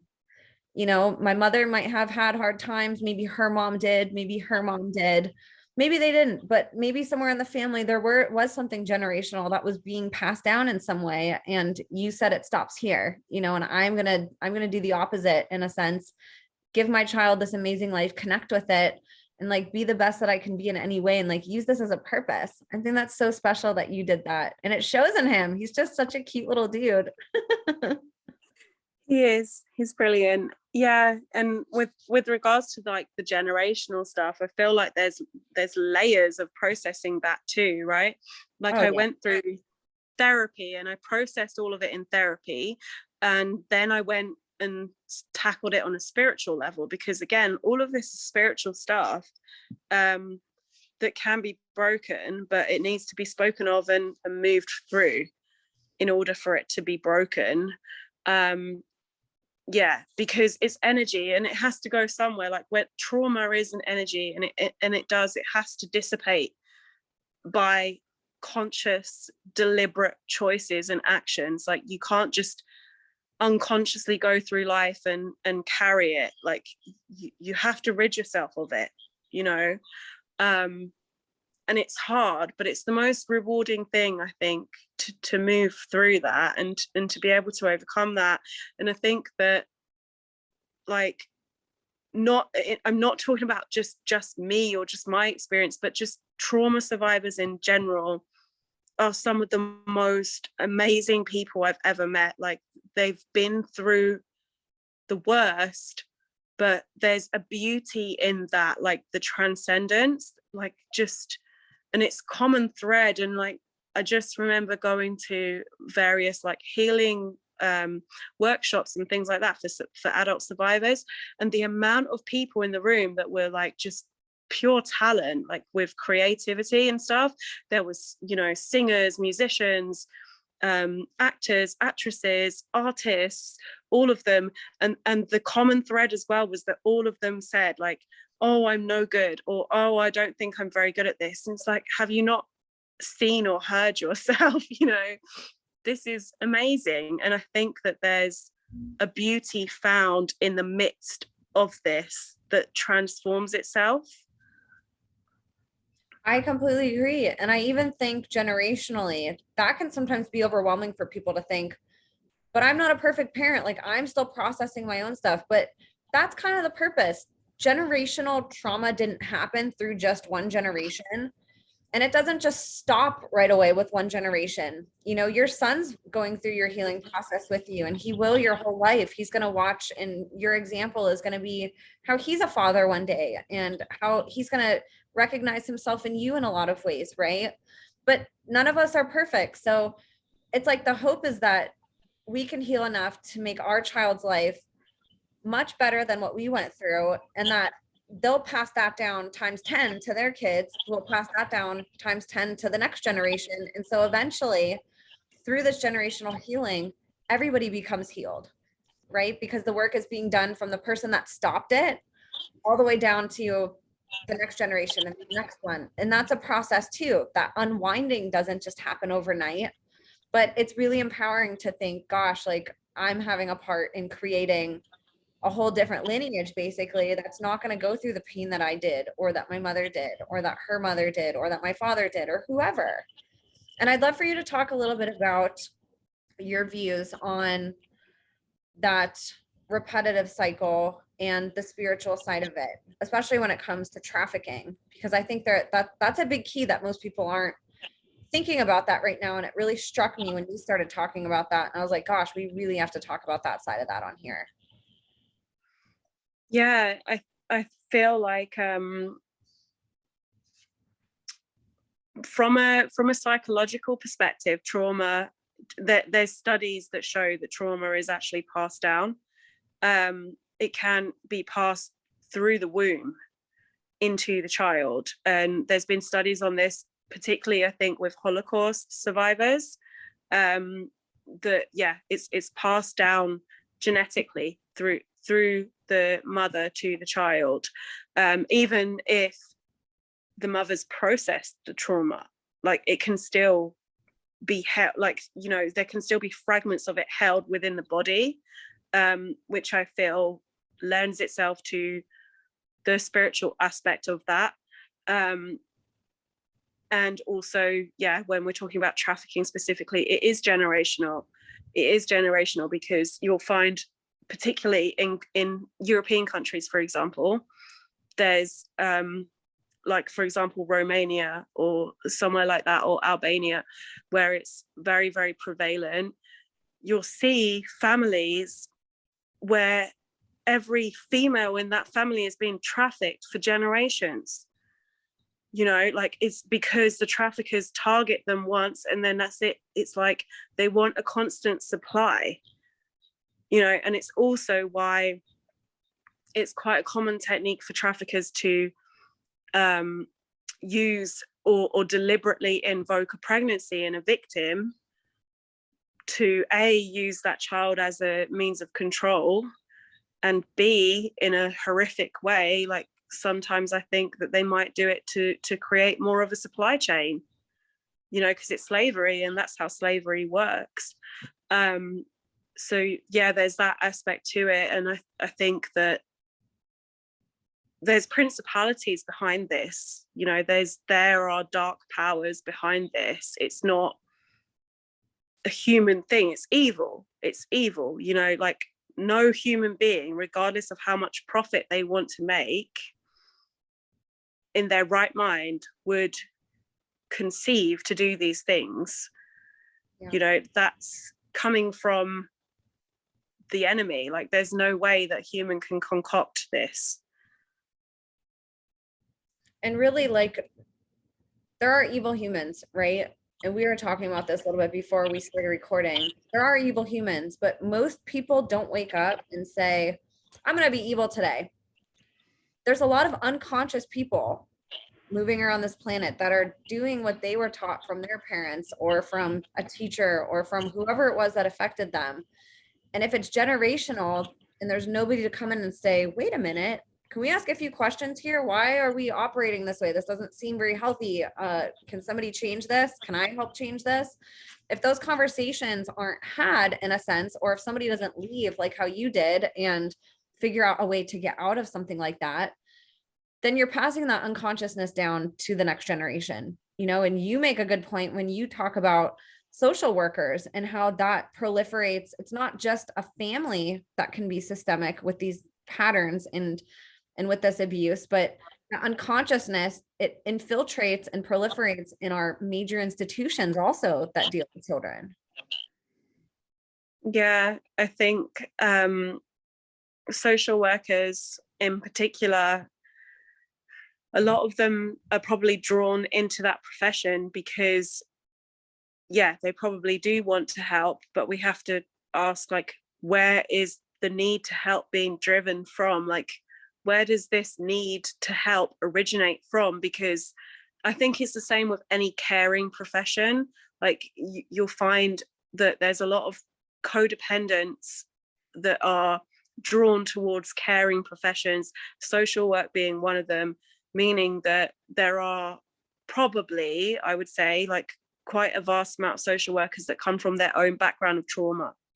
But whether or not they've actually processed that trauma is questionable, because again, often it's the case that people who've been through trauma are drawn to these caring roles as a means of not dealing with their own stuff, so that they can feel that they're actioning something, they're moving or controlling something, whereas they're pushing their own stuff down.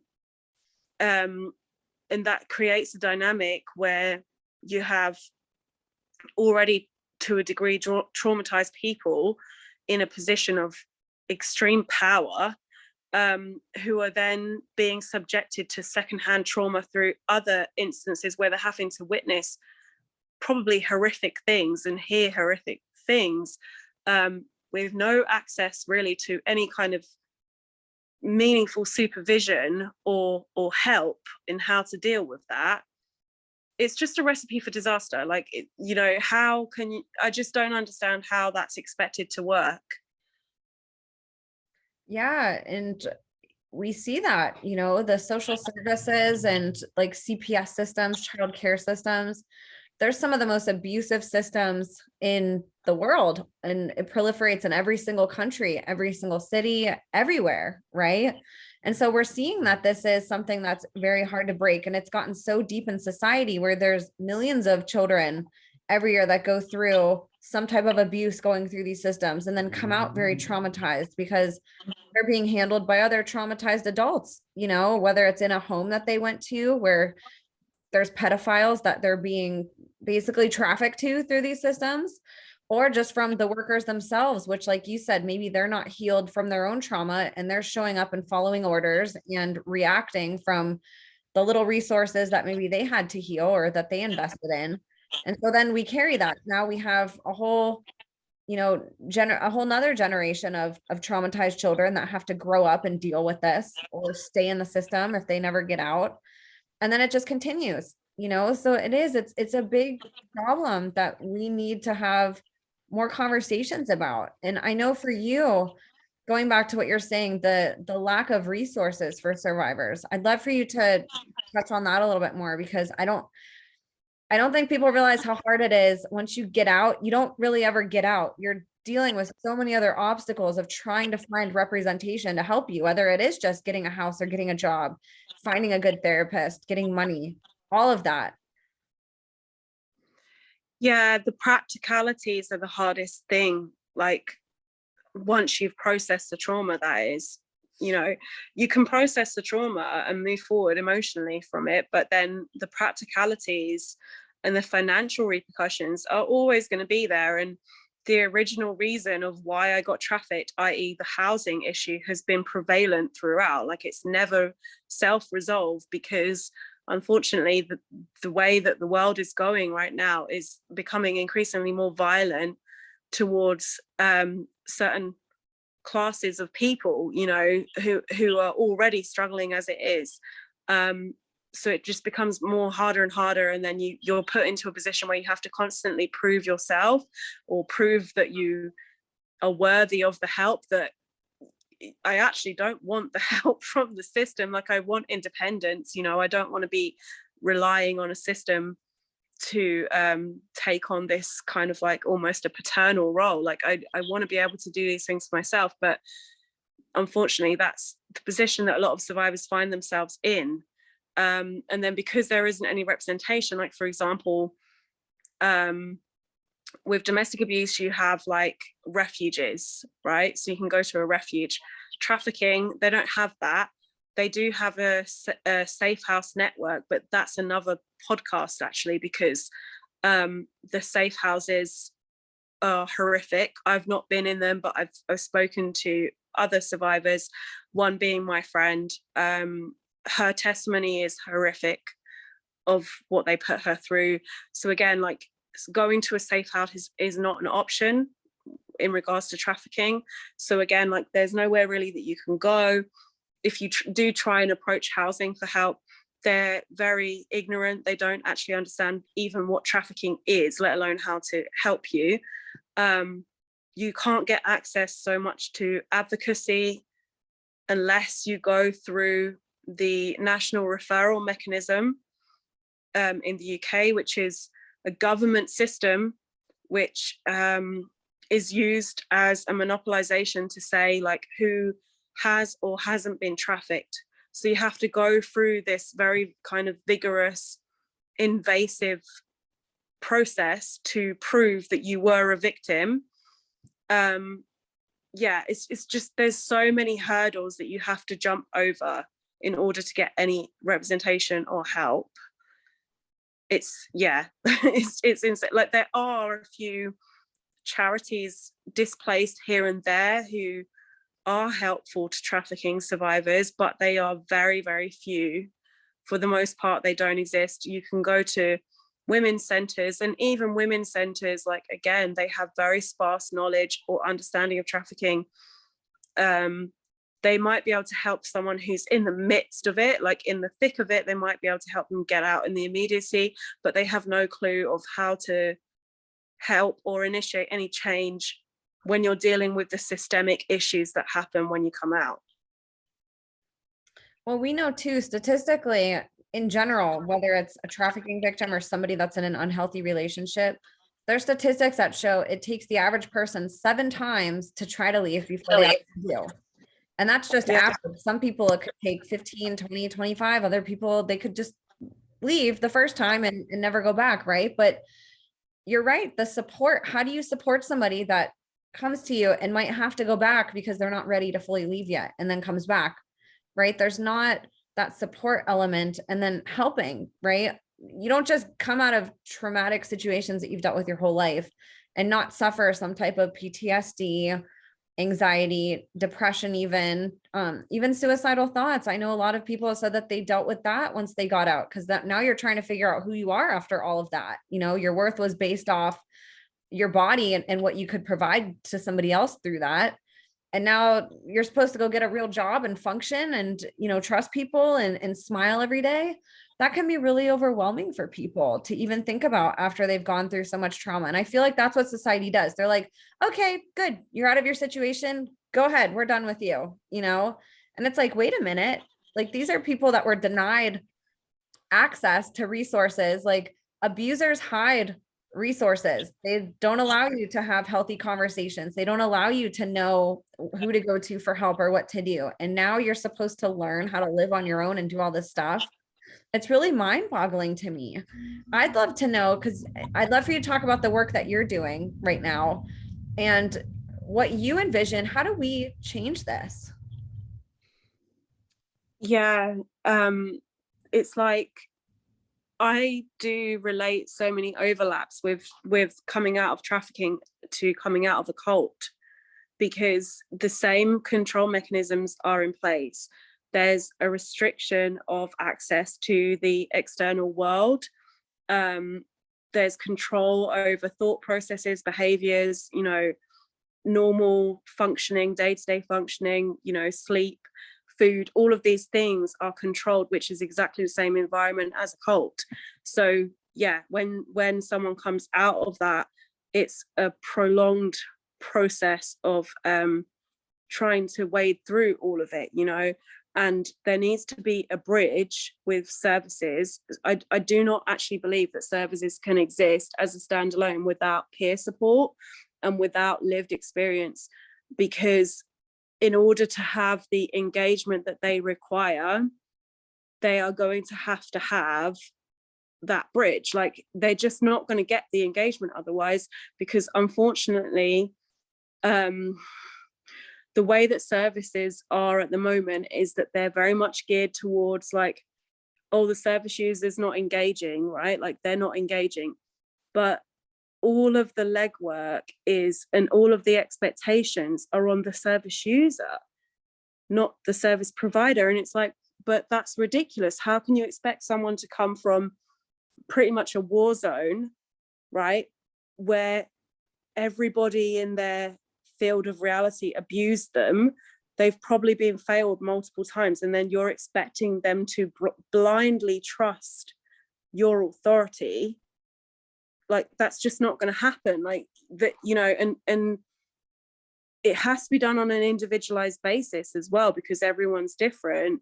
But there needs to be some kind of real structure in place to enable these service providers to work effectively, because at the moment they're not working effectively, and they're burnt out because they're trying to do everything without the resources to do it. Like, for example, one thing that I've been trying to do is provide training.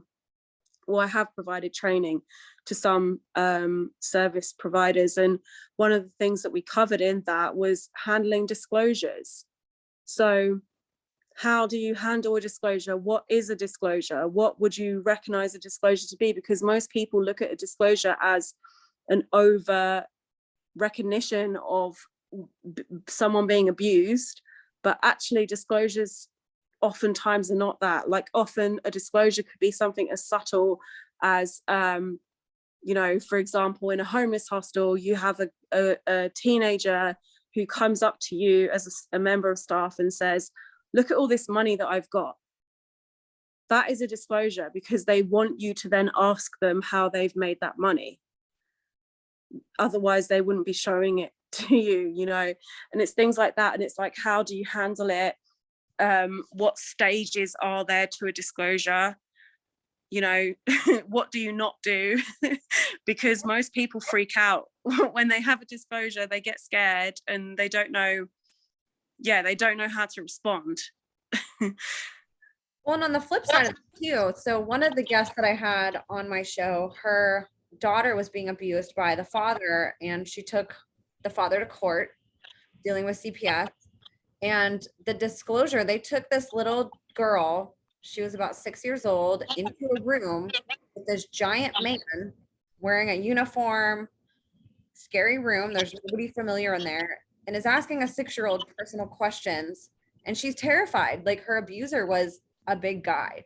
And now you're putting the child alone with a stranger that's a big guy, you know, and then he's probing really intimate questions to this, you know, very young child that doesn't even have the words yet to put to her experiences. And oftentimes what I've seen is, like, in cases like that, children often shut down too. And then the case doesn't go any further. They're like, well, the child didn't disclose anything. So it's like, but look at that missed opportunity.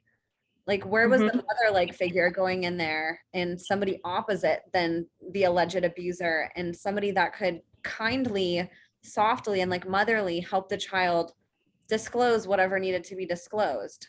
You know, that's a big problem too, is, I mean, missed opportunities everywhere, in my opinion, with how we're dealing with this as a society. Yeah, and I think that it's a collective effort. Like, that's where we're going most wrong, is that we're giving so much power over to these authorities and these governmental avenues, but they can't, as much as they would like to think that they can't do this as a standalone.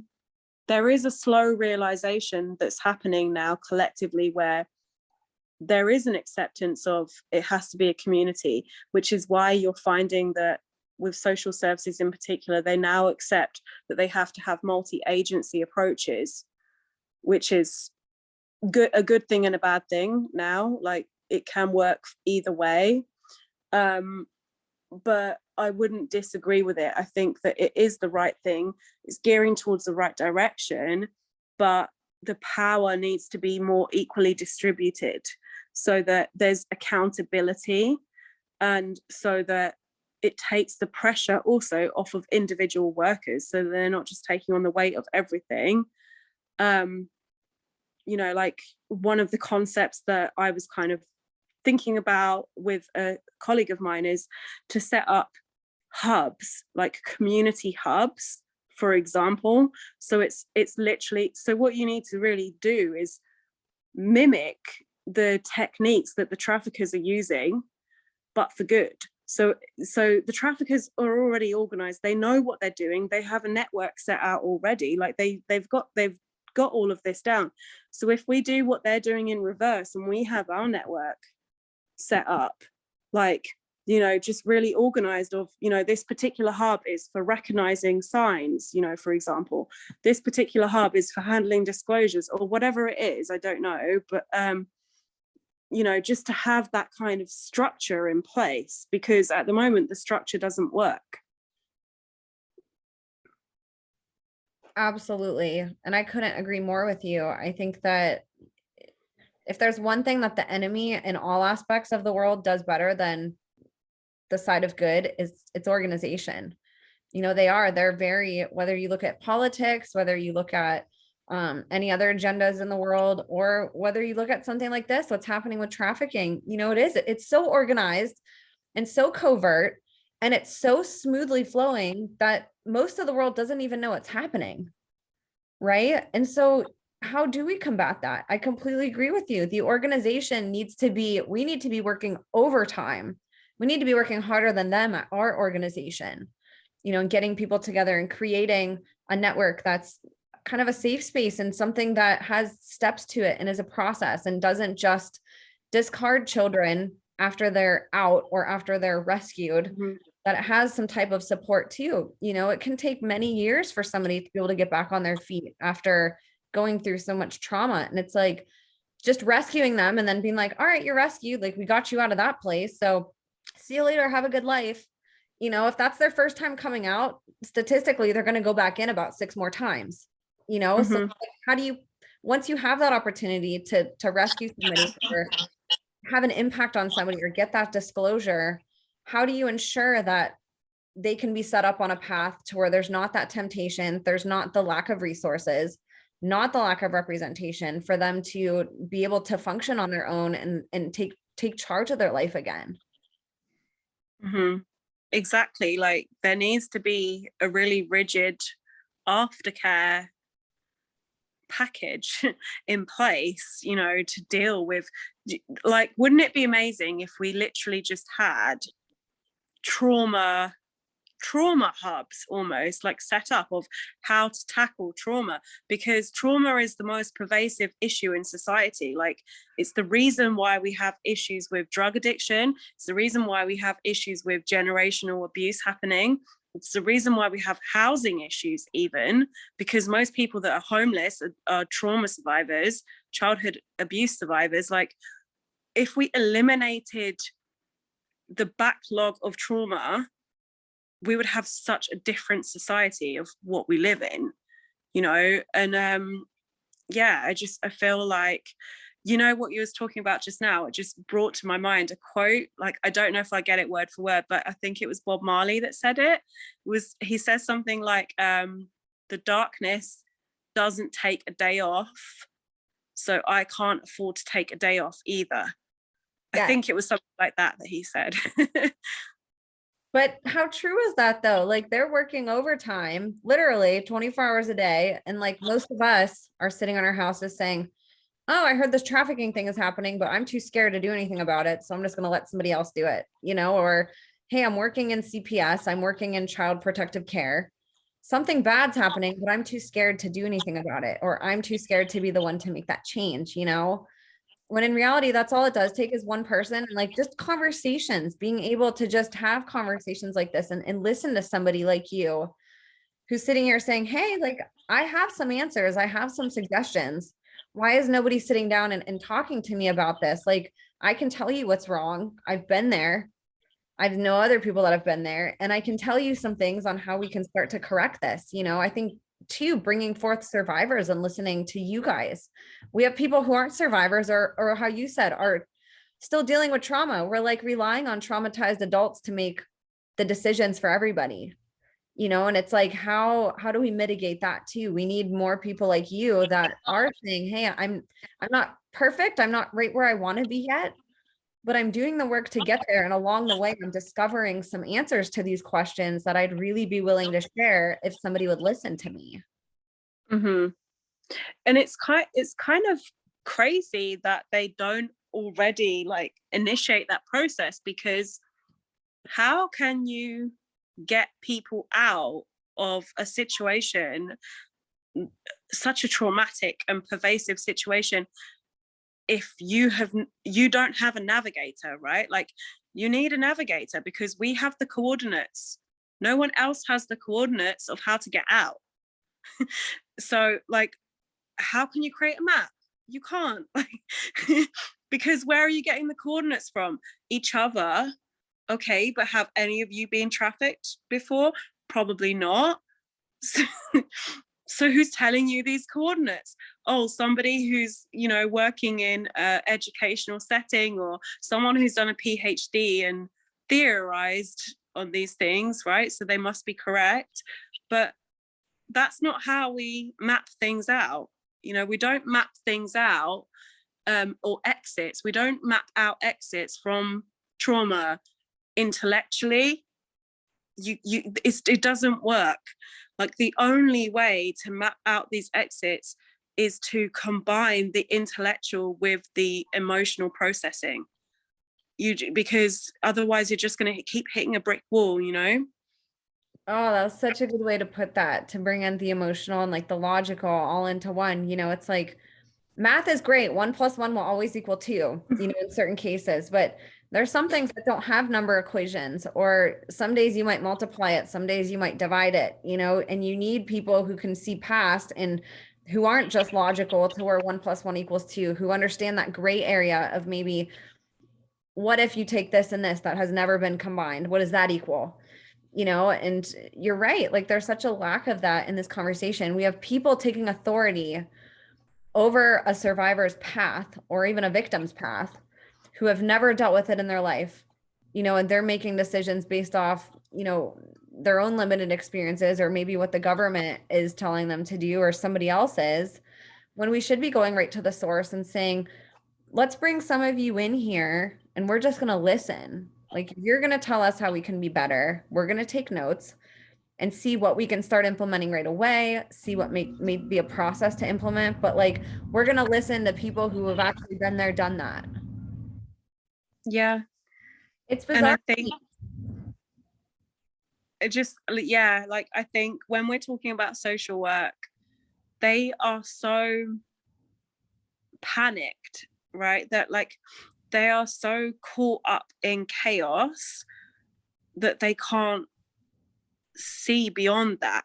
So, like, they don't even at this stage, I think, have the ability, the time, or the resources even to sit down and ask the question of what it is that they need to do next, because they're so concerned about the chaos that's, you know, and the weight that they're carrying, that, yeah, they just, like, they're just basically drowning.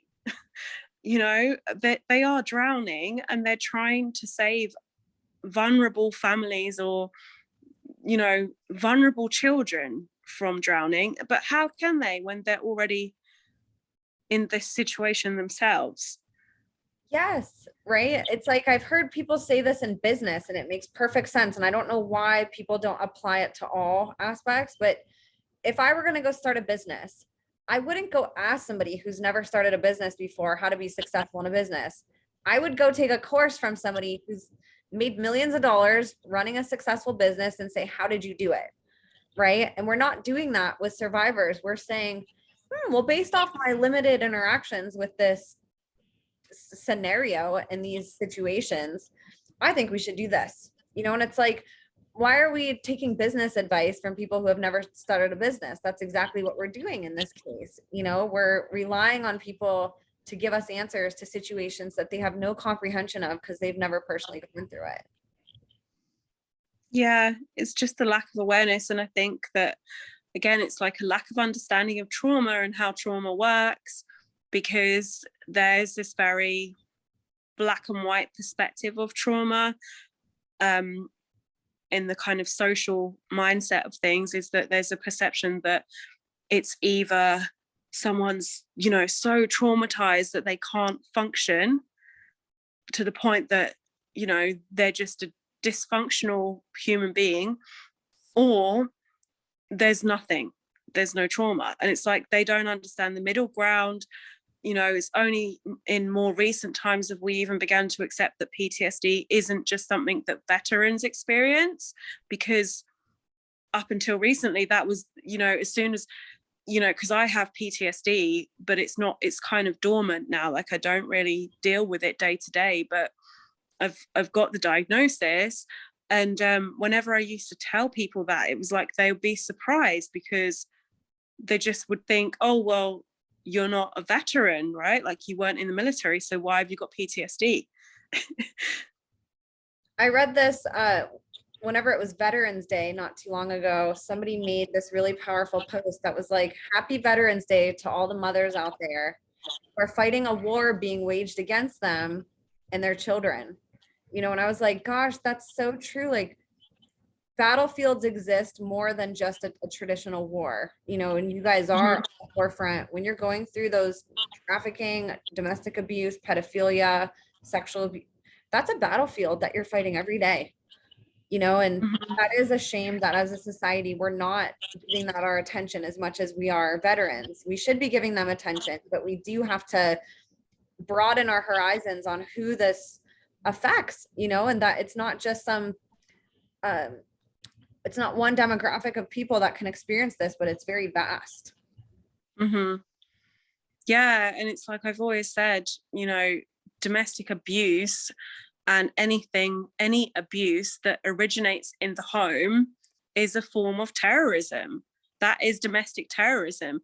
And the statistics actually, I believe, will evidence this, that anyone who goes on to commit these acts, oftentimes the indicators were already there because they were abusing the partner at home or the children.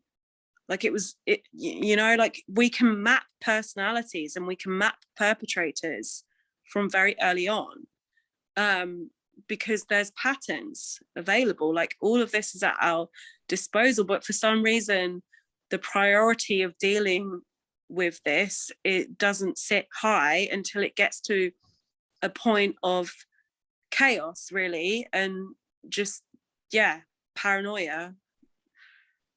Gosh, that's such a good point. Now, I know that you might not be exactly where you want to be, and you might still be dealing with things on your own and processing. But what advice, if you were to have any, and I know healing is different for everybody, so there's not one answer, but for people who are really struggling, whether they're a survivor or just somebody struggling with what's going on in the world, what advice would you give, if it could apply to everybody, on things that helped with you that you would recommend as kind of first steps for other people to take if they're just have no idea what to do or where to go or how to get out of that space, and they haven't experienced that lift yet that you were talking about? Honestly, I would just say pray. Like, it's my only advice. Pray. Even if you don't believe it, if you're at that point where you feel you don't have the answers anymore and you can't rely on yourself, and that your own understanding is not adequate enough for what the world is showing you, because the world is becoming increasingly more and more crazy by the day, right?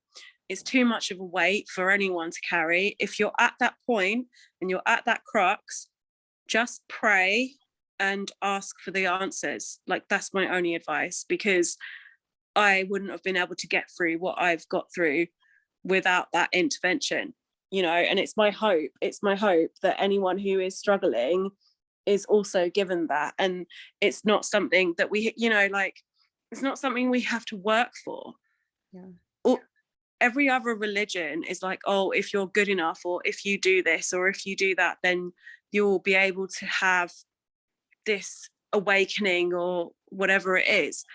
It's not like that in Christianity. And I'm not talking about Christianity in a sense of a church, because the churches oftentimes fail people too, but I'm talking about a personal relationship with God. Like, there's nothing that's more freeing and more free than having that. Like, it's freely given to us, and we don't have to do anything other than just ask for the help, and it will come, and the discernment will start to come. Things will become more clear.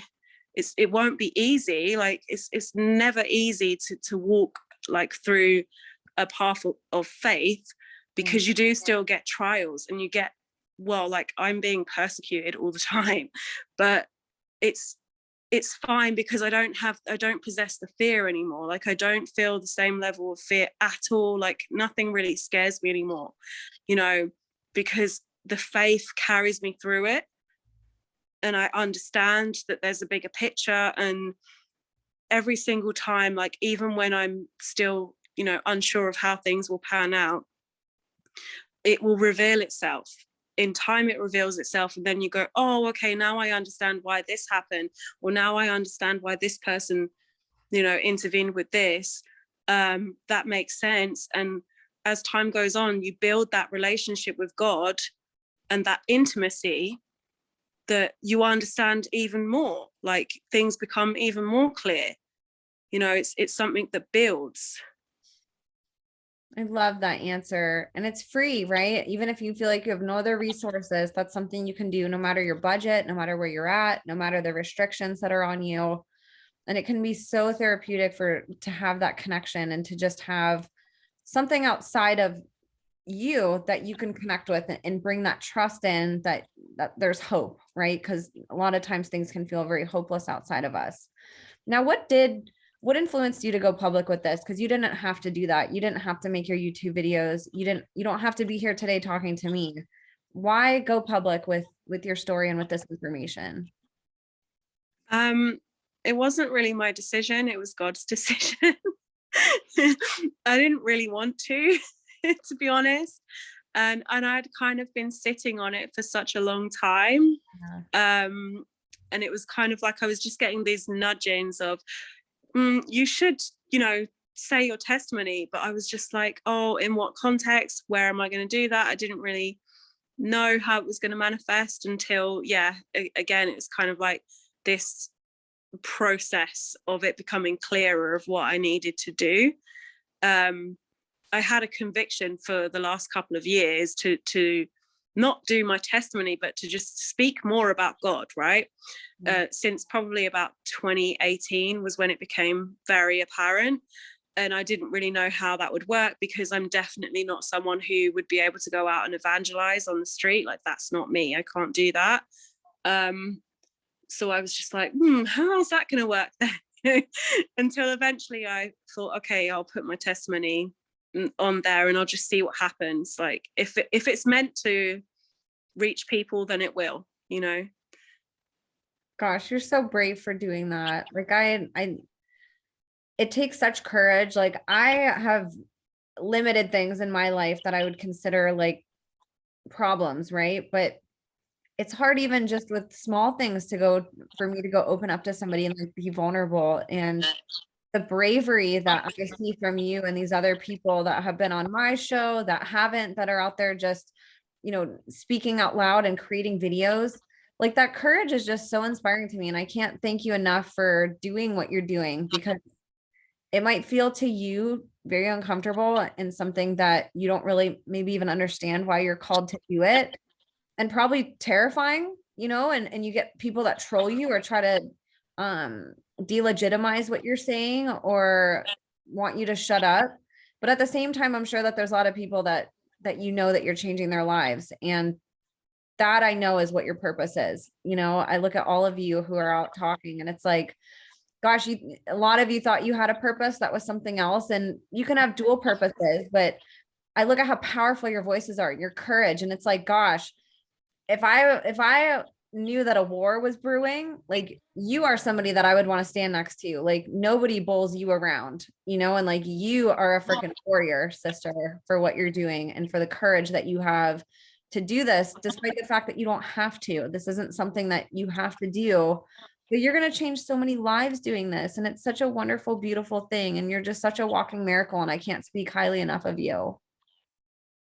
Oh, thank you so much. Honestly, like, I don't even, sometimes I'm in shock at the snowball effect of these things, right? Because it just starts out as a small idea or a small concept, and then when you get to witness something bigger than you, like, it's so humbling, and it's just such an amazing and rewarding thing to have happen, because you can just kind of sit back, like, the work has been done, the work has been put in now, and I'm just grateful. Like, I'm just grateful to witness the movement of this, like, because it's not just about me anymore, you know, like, there's other people. This is collective.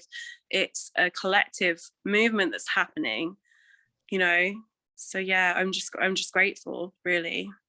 I am too, because it's going to take, like, I didn't know about any of this until I spoke to survivors like you. And I thank God every day that you guys are out there talking, because I would have no idea where to look for information on this. Like, I'm not going to hear it on the news. I'm not going to be able to go to any school and learn about it. You know, there's nobody in my life that has taught me about this. Like, I'm depending on you guys to help. And so are millions and billions of other people. Like, they're going to need you guys to be like, hey, this is uncomfortable for me to talk about, but I can teach you and I can help answer the questions that you have, you know, and help enlighten you on things that maybe you didn't know that you should be asking questions about.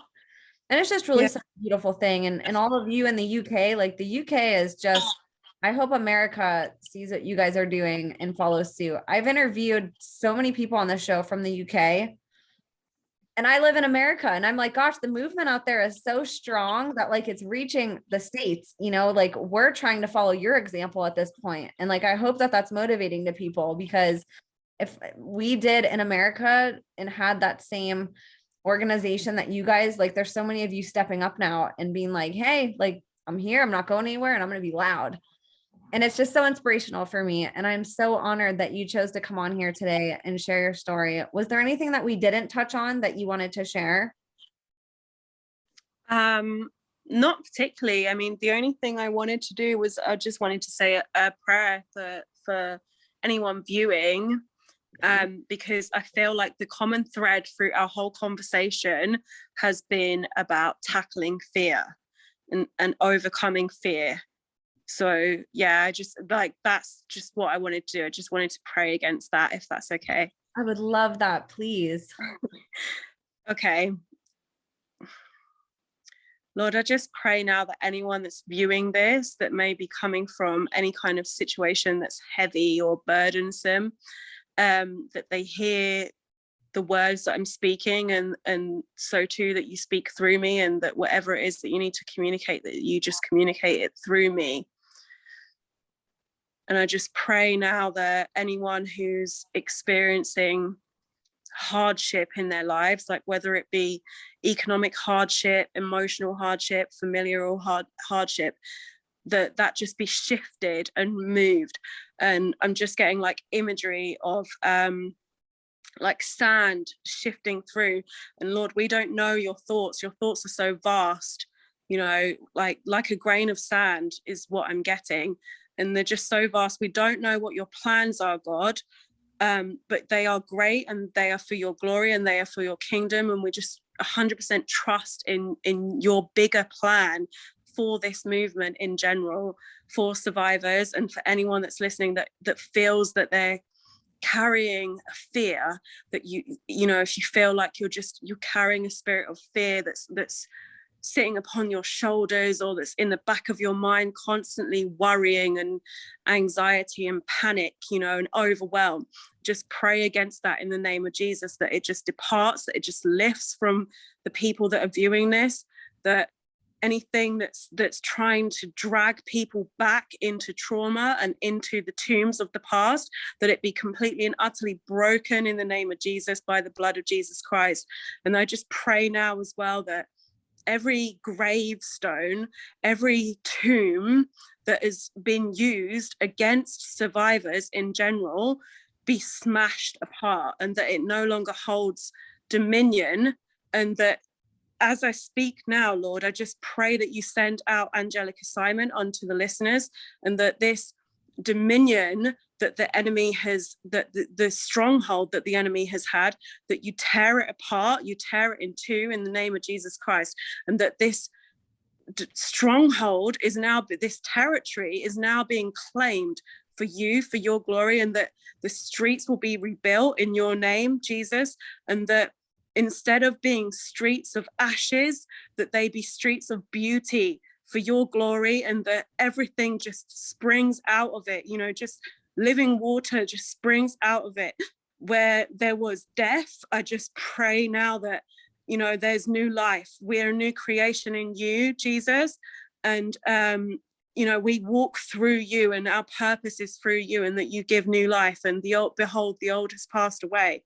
And I just pray now that all of the debris of the past, all of the old, just completely and utterly clear a path so that collectively we can walk towards you upon the cross, so that we know you, so that we are able to have freedom, and that those chains that were pulling at us, that they be cut off, that they be loosed from us in the name of Jesus, and we just walk into your light and your peace, you know, and just your Holy Spirit. I pray now that people listening to this, if they need it, I just pray now that they're given the Holy Spirit, and they're given the clarity and the peace of mind and the sanctuary that can only be begotten through you and through your sacrifice for us, Jesus, you know, because the scripture tells us he loved us so much that he gave his only begotten son.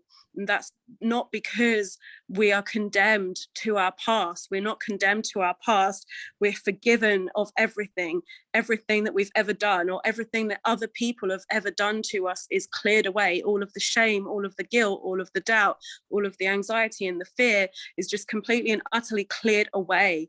And he's a way maker. And I'm so grateful for that. And all the glory goes to him. Amen. Amen. Oh my gosh, I have goosebumps all throughout my body right now. That was so powerful. Like, I can't thank you enough for that. God bless you. I'm crying a little bit. I know, I started to cute during that. I was like, focus on what she's saying. Don't break down right now. That was really powerful. But that just shows right there, like that was what you recommended to people, you know, that didn't cost us anything to do that right now. And like, we're both sitting here with tears in our eyes, and like our mood and our energy, like the energy is uplifted right now. And I know people listening, whenever people are listening to this, I know they're going to feel that too at the end. And it's just magical. I appreciate you doing that. I just think it's a collective thing. Like there's obviously something happening in the spiritual now that's a collective movement, you know.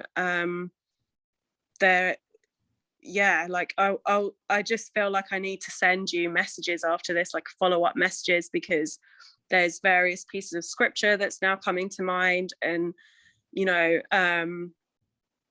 like where there was where there was just so much decay and trauma, that's being pushed and moved away now. Like there is coming a time where things are being rebuilt, you know, like the enemy is trying to build things right now too, but they're obviously not going to work, right? Like nothing prospers of the enemy.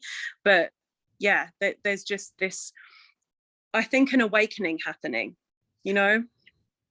Absolutely. And there's a lot of people being pulled away from God, but at the same time, I don't remember a single time in my life that I've personally watched so many people become closer with God, you know. So that is just beautiful in itself, that the divisions, it's not ideal, but the fact that there's so many people that are tuning in and are saying, wait a minute, I recognize the evil in the world, and I know if there's that much evil that there has to be the polar opposite, and so I'm going to go seek that, you know. And people like you are leading the way for that, and it's incredible. Where can people connect with you if after they watch this they're like, I need to go follow Serenity, I need to go keep in touch with her? Where are you at so people can go find you? So you can link in my YouTube channel. I'm on there. I'm also on Twitter. Like I think you have my Twitter handle also, so I'm on there too. And I'll just say, like, if there's anyone who's seen this who wants me to pray for them, just send me a message and I'll add it to my prayer list. Like I can't promise that I'm going to be able to be available 24/7 because obviously I'm a mum, you know, so like I'm a mum first. You know, but yeah, like that's something that I want to do also, is if there's anyone that feels they could do with prayers, like that's something that I can offer. Oh, that's so wonderful. And I encourage you guys to go follow Serenity. She's also she's on Twitter, like she said.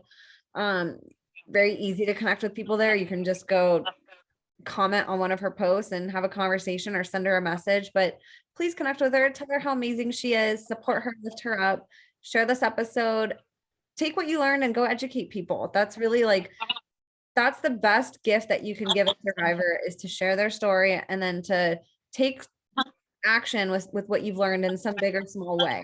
And Serenity, I'd love to have you on again sometime. Maybe we could talk about safe houses and go deeper into some particular topics that we talked about today, but didn't go very deep into.